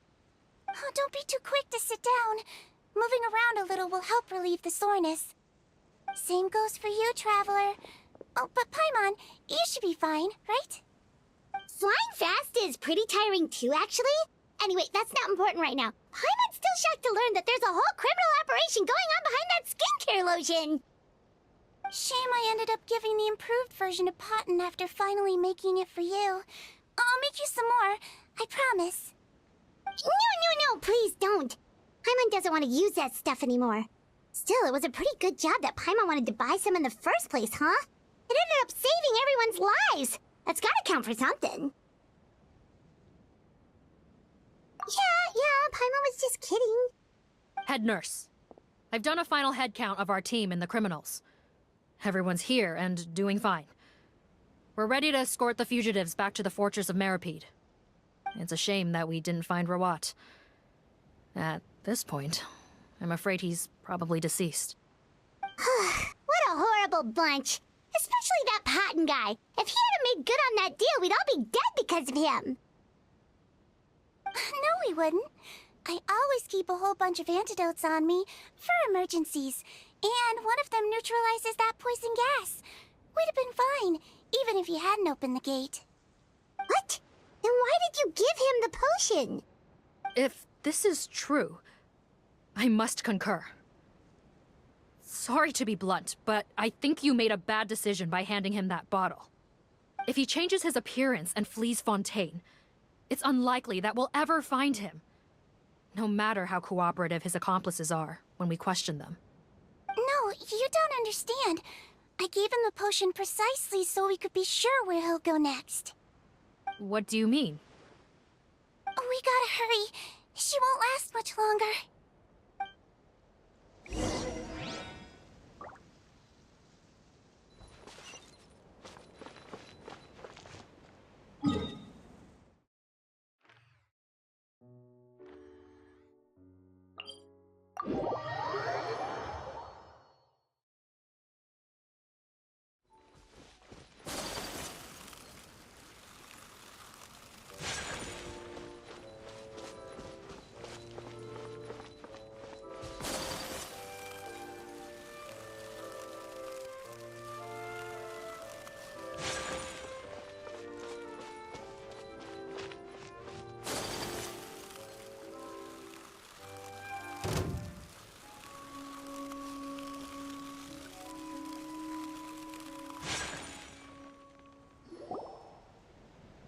Don't move a muscle.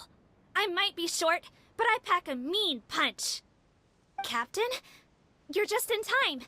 While I was lying in wait, I spotted this crook snooping around, trying to find a way in. So I detained him. Oh, his face. Are you... Potten? So this is where you were heading, huh? What? This is how Potten looked before his face was marred. His current appearance matches the mugshot on his arrest warrant. I see. Wait, so what's going on? Wasn't the whole point of the potion to disguise himself and escape Fontaine? Why would he change back to his original face and run right into our trap? Enough of this nonsense. Let me in! You better pipe down. There's an old lady in there who's very sick. No way are we letting a crook like you inside. To heck with it. Listen to me. I'm Rawat. That's my mother in there. He's gotta be lying, right? Rawat was a victim in all this. He was forced into it against his will. How can he and this monster be the same person? Forced against his will? That's the funniest thing I've heard all day. Back when I was being coerced, everyone thought I was colluding of my own free will. And then when I actually became a criminal in my own right, you all suddenly thought I must be under duress. Amazing what a difference a handsome face makes. Save us the speech. Explain yourself. You want an explanation? Fine. I'll tell it how it is. When I was just Potton, the whole world treated me with contempt. Ew. What do you want? Get away from me. Women despise me. Collaborate? You don't look like much of a researcher to me. My peers scorned me. Mr. Potton, was it? I'm most interested in your research. Consider my offer carefully. I doubt you'll find other investment opportunities. Only villains would work with me. You want out of the game? Forget about it. Turns out, I slipped up a little. Left your picture with some marechaussee phantom officers. Easy mistake to make. Now they've listed you as an accomplice and drawn up an arrest warrant. So I suggest you put any thoughts of running away to rest. If you get caught by the guards for being in the synth business, you ain't ever seeing the light of day again.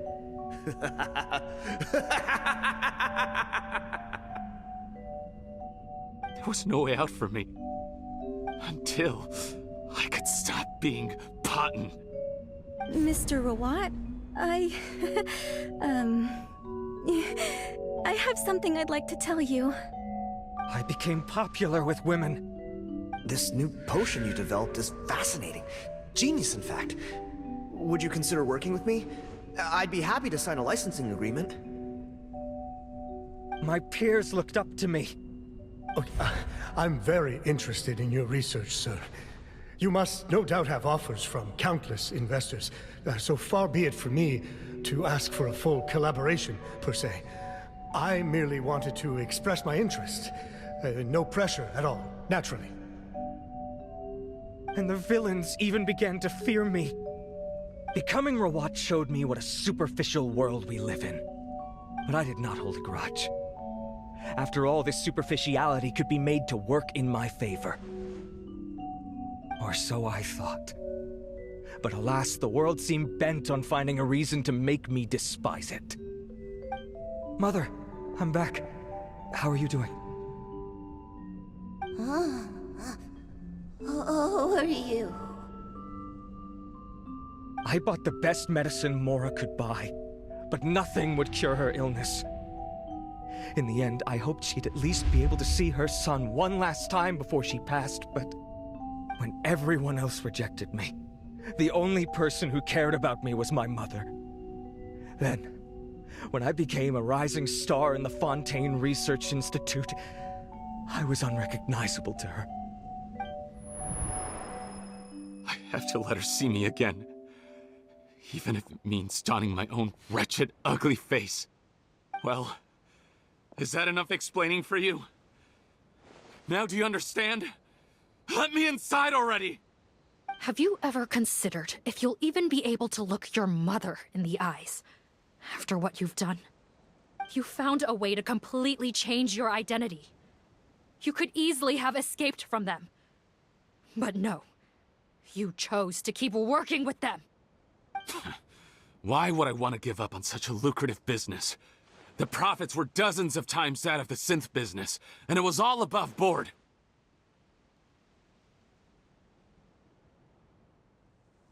So you kept being a villain just for the money? Villain? By what standard? Is doing evil deeds really what makes someone a villain in your eyes? Or does it all come down to the way they look? None of you saw a villain when I was wearing my other face, did you? You have no right to judge me! You're all just fake people living in a hypocritical world! I regret nothing! My mother would understand! You're a villain to the core! But especially that tongue! Honestly, I don't see a villain when I look at your current face either. Don't humor me. You don't seem surprised by my confession in the least. How long have you known the truth? I didn't know anything for sure until you chose to take that potion bottle and spare our lives. But if you're asking when I started suspecting you, it was the first time you came to see me at the infirmary. I had to confirm my suspicions. That's why I chose to join this investigation. Are you kidding me? A young, promising researcher and a wretched criminal? What on earth gave you the idea that they could be one and the same person? Well, there were no visual clues. This potion's face-changing effects are very powerful. Even as a Melazine, I couldn't see through the disguise. But I believe I understand humanity a little better than most of my kind. Humans have certain fundamental qualities that do not change with their appearance. Fundamental qualities, huh? So you think you're the one who's seen through me, do you? Most people probably don't know this, but I think I can guess what your deal is. Melazine constitutions are very close to that of water, so it stands to reason that the potion should work on them too. You used it yourself, didn't you? That's why you have a human appearance. Sigewinne?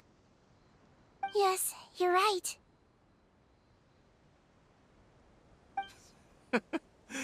I'll bet it was back in the days when Melazines were discriminated against because of their appearance. It was either carry on living in the gutters as part of an alien race cast out by humanity, or become the head. Not a hard choice to make. You see, I'm Burned state.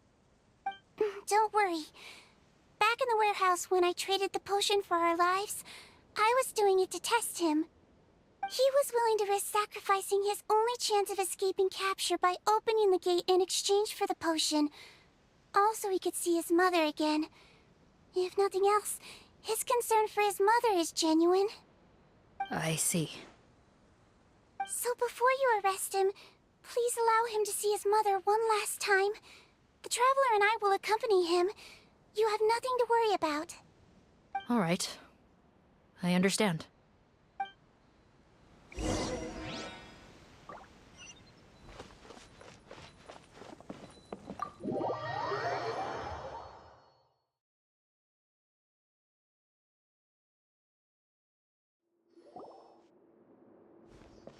Mom?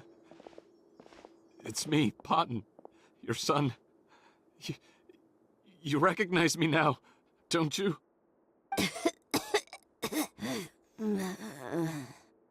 Mom, what's wrong? I'm sorry, but I have some bad news. I examined your mother last time we were here, and it appears that due to her prolonged fever, she's lost her eyesight. What? Your appearance no longer has any bearing on her ability to recognize you. But there are always other ways to remind our loved ones who we are. Wouldn't you say? No, it can't be. Please, Mom, open your eyes. It's me, your son, Potton. If you really can't see my face, then here, take my hand. Tell me you feel your son's hand. I've done so much to get to this point. Please, you have to recognize me. No. The temperature of his palm must have changed. I'm sorry. It seems I couldn't bring him back to you after all.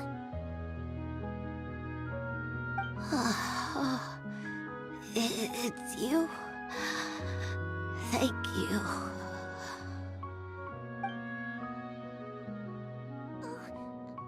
Of course. Mom, why will you answer her and not me? Why? No more questions, Potton. She's gone. Mom?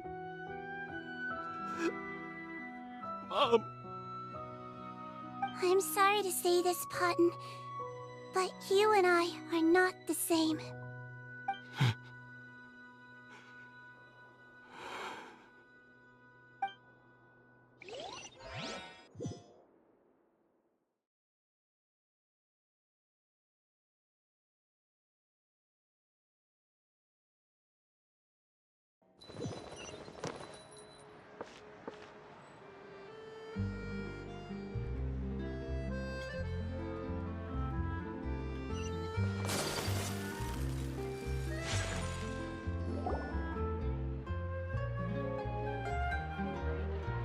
The wait is over, everyone! The sale of our new skincare product, Romaritime Essence, will now begin. Another skincare promotion! And it's selling as fast as last time. Wonder what people would think if they knew what was in the last batch. Oh, Sigewinne's here too! Hey, Sigewinne! Oh, Traveler Paimon, hello! Oh, I hope you two got a good rest yesterday after all your hard work. Of course! Nurse's orders, right? Anyway, are you here to take notes for your next article? Actually, I'm mostly here to help Officer Morgan wrap up yesterday's case. Ah, that reminds Paimon. That stuff sold like crazy, didn't it? Is it gonna cause huge problems? Nope, there's nothing to worry about. Unless modified, Butterfly Dew is an excellent skincare product that's completely safe to use. Besides, officers have already retrieved all Butterfly Dew purchased on the market. Now it's just a matter of disposal. After consulting Monsieur Nervulette, I came up with a way to neutralize any harmful effects, so it'll evaporate naturally without polluting water or soil. Wow, it's Sigewinne to the rescue again! Thank you for serving as our consultant, head nurse. All the butterfly dew we recovered has been disposed of, according to your instructions. Great! Good job, everyone! Also, you mentioned you wanted a copy of Rawat's interrogation records. Well, technically, Potten's records. Anyway, I have them with me. Here. After he saw his mother for the last time, it was like all his mental defenses came crashing down. He put up no resistance during the interrogation, and answered all our questions. We learned a lot. Apparently, the formula was something he discovered by chance, while helping the criminal gang produce synth. Later, he came up with the idea to dilute it, and use the resulting substance as a skincare product. Their supplier was Vache. But you could also argue that they were the ones doing him a favor. His operation helped Vache's gang dispose of an enormous amount of evidence. It made for a seamless collaboration. One man's trash was another man's treasure, and there were no loose ends.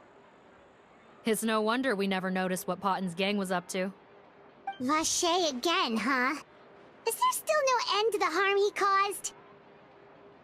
Make no mistake. The crimes of Vache and his accomplices will come to an end. It's only a matter of time. Since the flood cut off their supply of primordial seawater, they've been forced to resort to riskier methods, like using their private reserve to attack people on the street. Naturally, those attempts all ended in failure. After receiving numerous reports, we were able to zero in on the gang and eventually round them up. That sounds more like it! Based on what he told us in his confession, we pretty much had him backed into a corner, even though he made a point of distancing himself from the gang while disguised as Rawat. He tried to throw us off his tail by reporting his accomplices, giving him enough time to transform back into Potten and see his mother one last time. But there was one thing he hadn't anticipated. Even though Potten had been missing for a long time, we were very much still on the lookout for him. So, the moment he appeared in public, after changing back to his original appearance, we caught him. So he tried this once before, huh? Guess he really did want his mother to see him again. But in the end... Looking at the interrogation records, it seems like he spent the first sum of money he earned as Rawat on his mother's treatment. Yes, which is why I suspect that his initial motive for using the potion was not personal greed, but a desire to become somebody who had the power to save her. Even so, he went too far. In the end, he got what he deserved. I understand. Thank you for bringing me these records. Why did you want them anyway? Potten was one of my patients, so I need to put together a medical file for him. My teacher always stressed that a person's life experiences are just as important to their file as their medical history. Why are you still treating him like your patient? Isn't he kind of beyond redemption now? That may be true, but a patient is a patient, regardless of the choices that bring them to my care. One last thing, head nurse. Please keep everything you know about this potion a secret. It would be for the best if most of Fontaine knows nothing of its existence. I know my fellow officers and I will be able to sleep easier if that's the case. Of course, not to worry. Thank you for understanding. I'll take my leave then.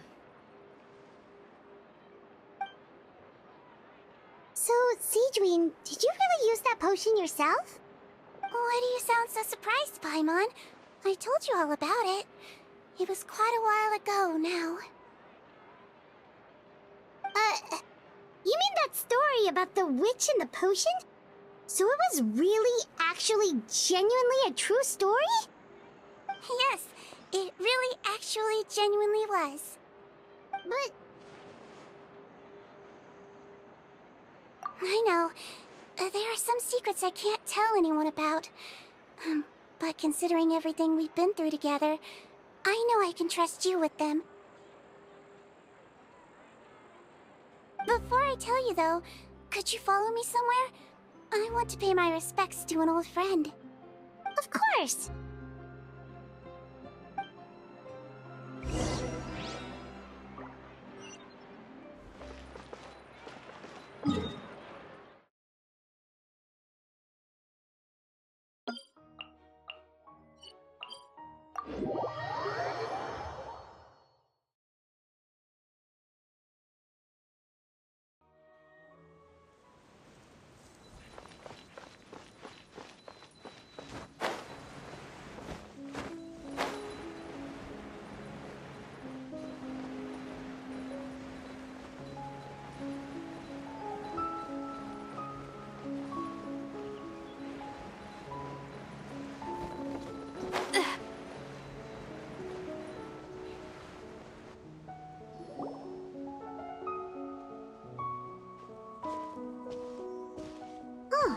Nervalette and Risley, they're here too!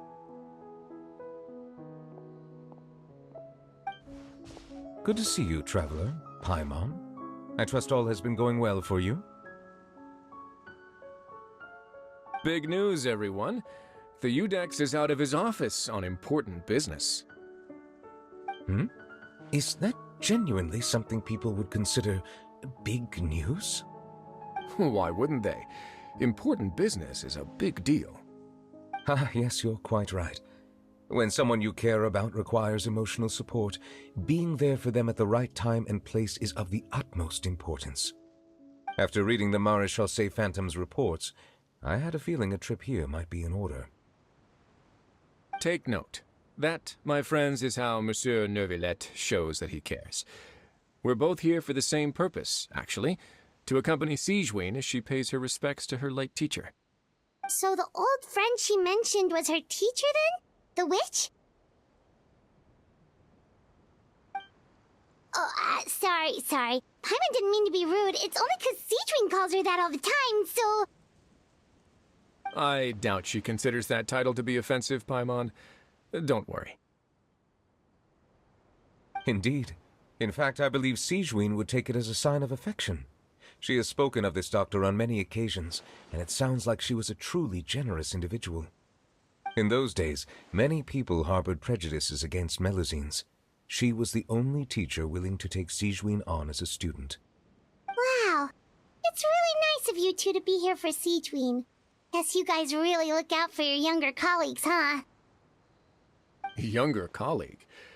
Well, that might be true for the Udex, but I'm not sure I can say the same.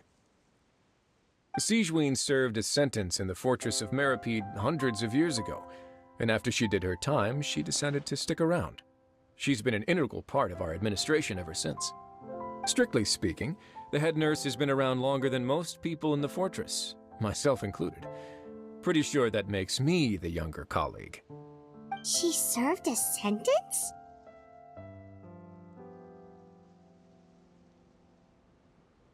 Yes. Long before I became Udex, there was an ancient law in Fontaine that prohibited any attempt to transform another species into a human.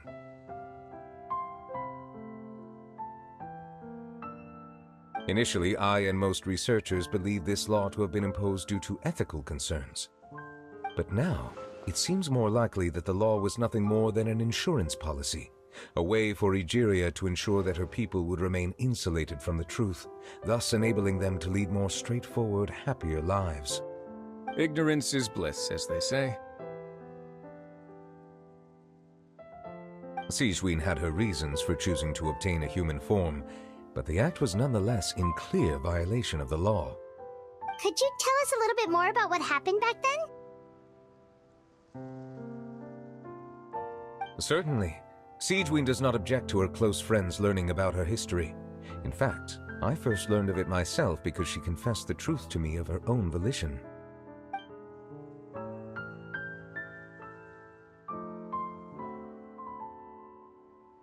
Even with their daughter so ill, they kicked you out? Stubborn as always. And prejudice isn't a disease I can cure either.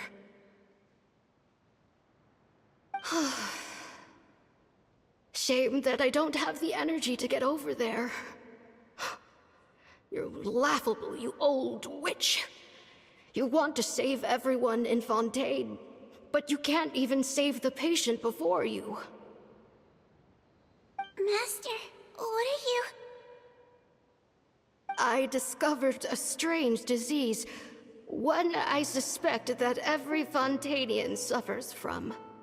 But without witnesses or proof, no one will believe me.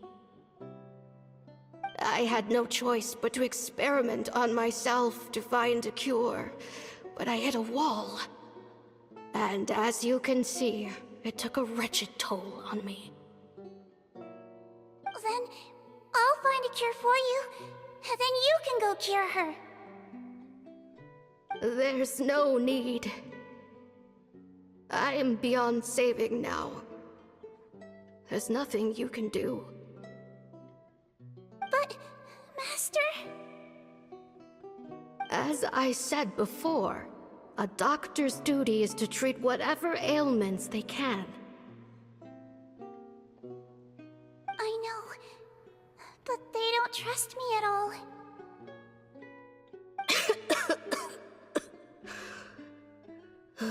That girl. She's your first ever patient, isn't she? Tell me, what cost are you willing to bear to see her cured? I'll do whatever it takes. Even if it means breaking the law and being punished for it?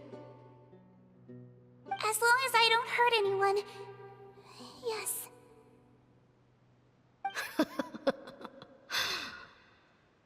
Spoken like a true student of mine. Then I shall make one more final gamble. And see my experiment through to its end. Leave me for now, and come back in 2 hours. If I am able to work this miracle, then I will have found a way to save all Fontainians, and I shall be able to help you treat that girl. If not, then it means there is one more disease in this world that I cannot treat. In that case, do not come looking for me. I will leave you a parting gift. An accidental discovery happened upon through my study of this strange disease. It has little use, but it will at least help you cure this one patient you can reach.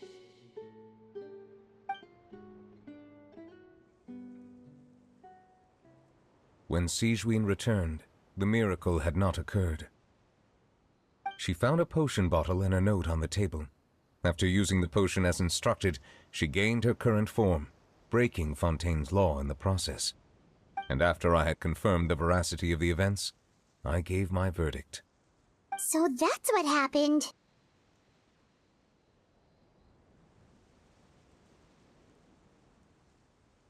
I fear Sigewinne only understood the full story after the truth about the dissolution of Fontanians was uncovered. When I reflected on all this with that knowledge in hand, I felt a deep sense of regret. As I use the law to uphold justice, there are times when I cannot help but acknowledge its ruthlessness.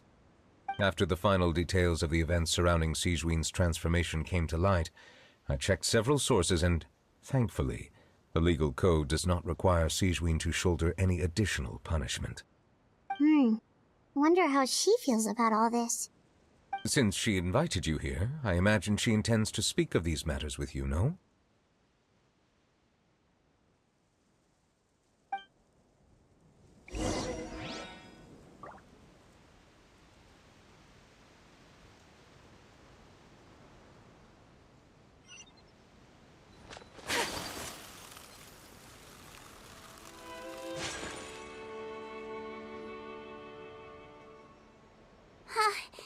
You're here. The old friend I mentioned was my teacher. When she passed, her body was nowhere to be found. All that's left of her is an empty tomb. And even that's deep underwater now. Sigewinne, the witch who gave you the magic potion, she was your teacher, wasn't she? Sounds like Monsieur Neuvillette filled you in. After learning the truth, it must have been hard to process, huh? Well, to be honest, after I realized what really happened that night, my first thought was that it kind of made sense. It seemed exactly like the sort of thing she would do. But she was planning to sacrifice herself and never told you. That's just who she was. If lying is what it took to get a kid to take their medicine, then that's what she'd do.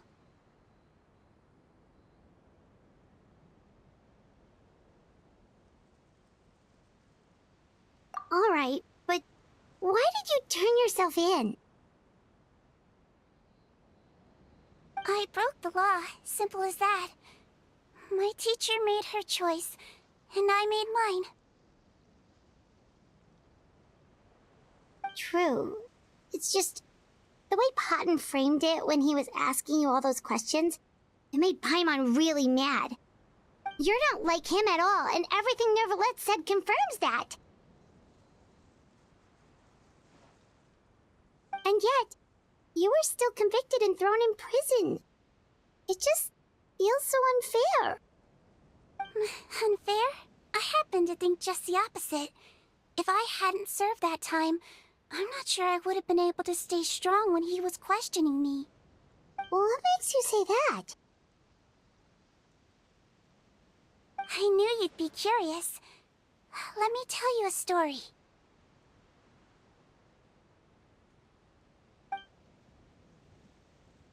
The verdict came down. This Melusine is guilty. Deudex defended the authority of Fontaine law, but he did not confiscate the Melusine's medical kit. And so, the Fortress of Meripede gained a new little doctor. She still wore her hood and raincoat, even though it never rained in the fortress. Perhaps thanks to her human appearance, no one refused her treatment. She treated more and more patients, and her sentence grew ever shorter. Finally, the people of the fortress could not live without her, and though her sentence ended, she did not leave them either. Then one day, she received an invitation from the outside world. The location seemed familiar, and when she arrived, an old lady was waiting for her. She saw right through the Melusine's disguise, but didn't reveal it. Instead, she asked a question.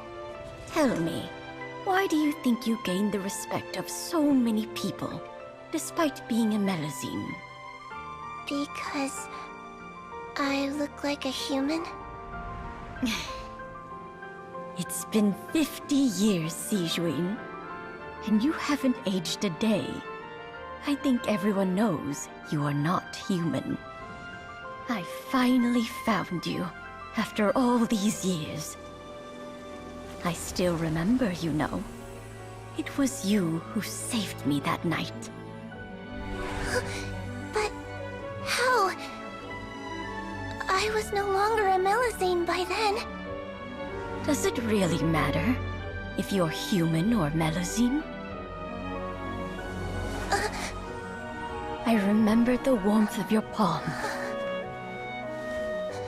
It's quite unmistakable. And you know what? It hasn't changed one bit. You don't have to hide anymore, Sigewinne. These days, everyone wants to make friends with Melusines. And I think that it's all because of you.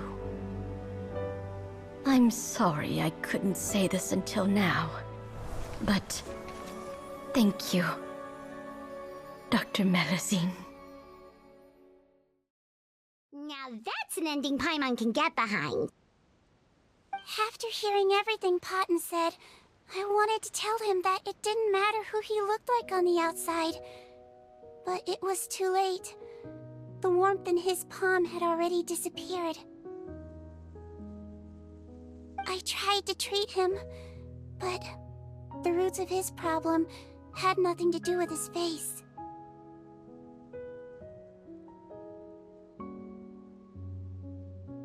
I understand. Thanks, you two. I appreciate you being here for me while I talk this through. Oh, it's nothing. Our pleasure. Oh, there's one more reason I invited you here. It's about time I finally give you what I promised. In order to restore the appearances of the face-swapping victims, the Marechaussee Phantom gave me special permission to make a few bottles of that potion. And I made one extra just for you two. We don't need it though. Shouldn't we destroy it? Well, even if you chose to destroy it, I still thought I should give it to you first. You two did so much for me. How could I break my promise? Well, fair enough, but anyway, Paimon's definitely not interested in this stuff anymore. Still, if this is the very last bottle in all of Teyvat, getting rid of it would feel like kind of a waste. Maybe we can give it a special meaning somehow. Oh! Paimon's got it! Melusine physiology wasn't affected by the Great Flood, right? So that means the potion should have a permanent effect on you. In that case, what do you say, Sigewinne? Ever thought about transforming back to the way you used to look? After all, from a Melusine point of view, Paimon bets Melusines look the cutest of all!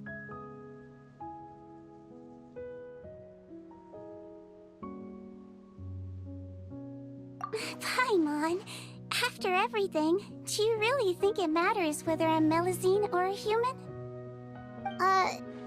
Well... What was Paimon thinking? You made up your mind a long time ago! Yeah, let's just destroy this thing. Leave it to me.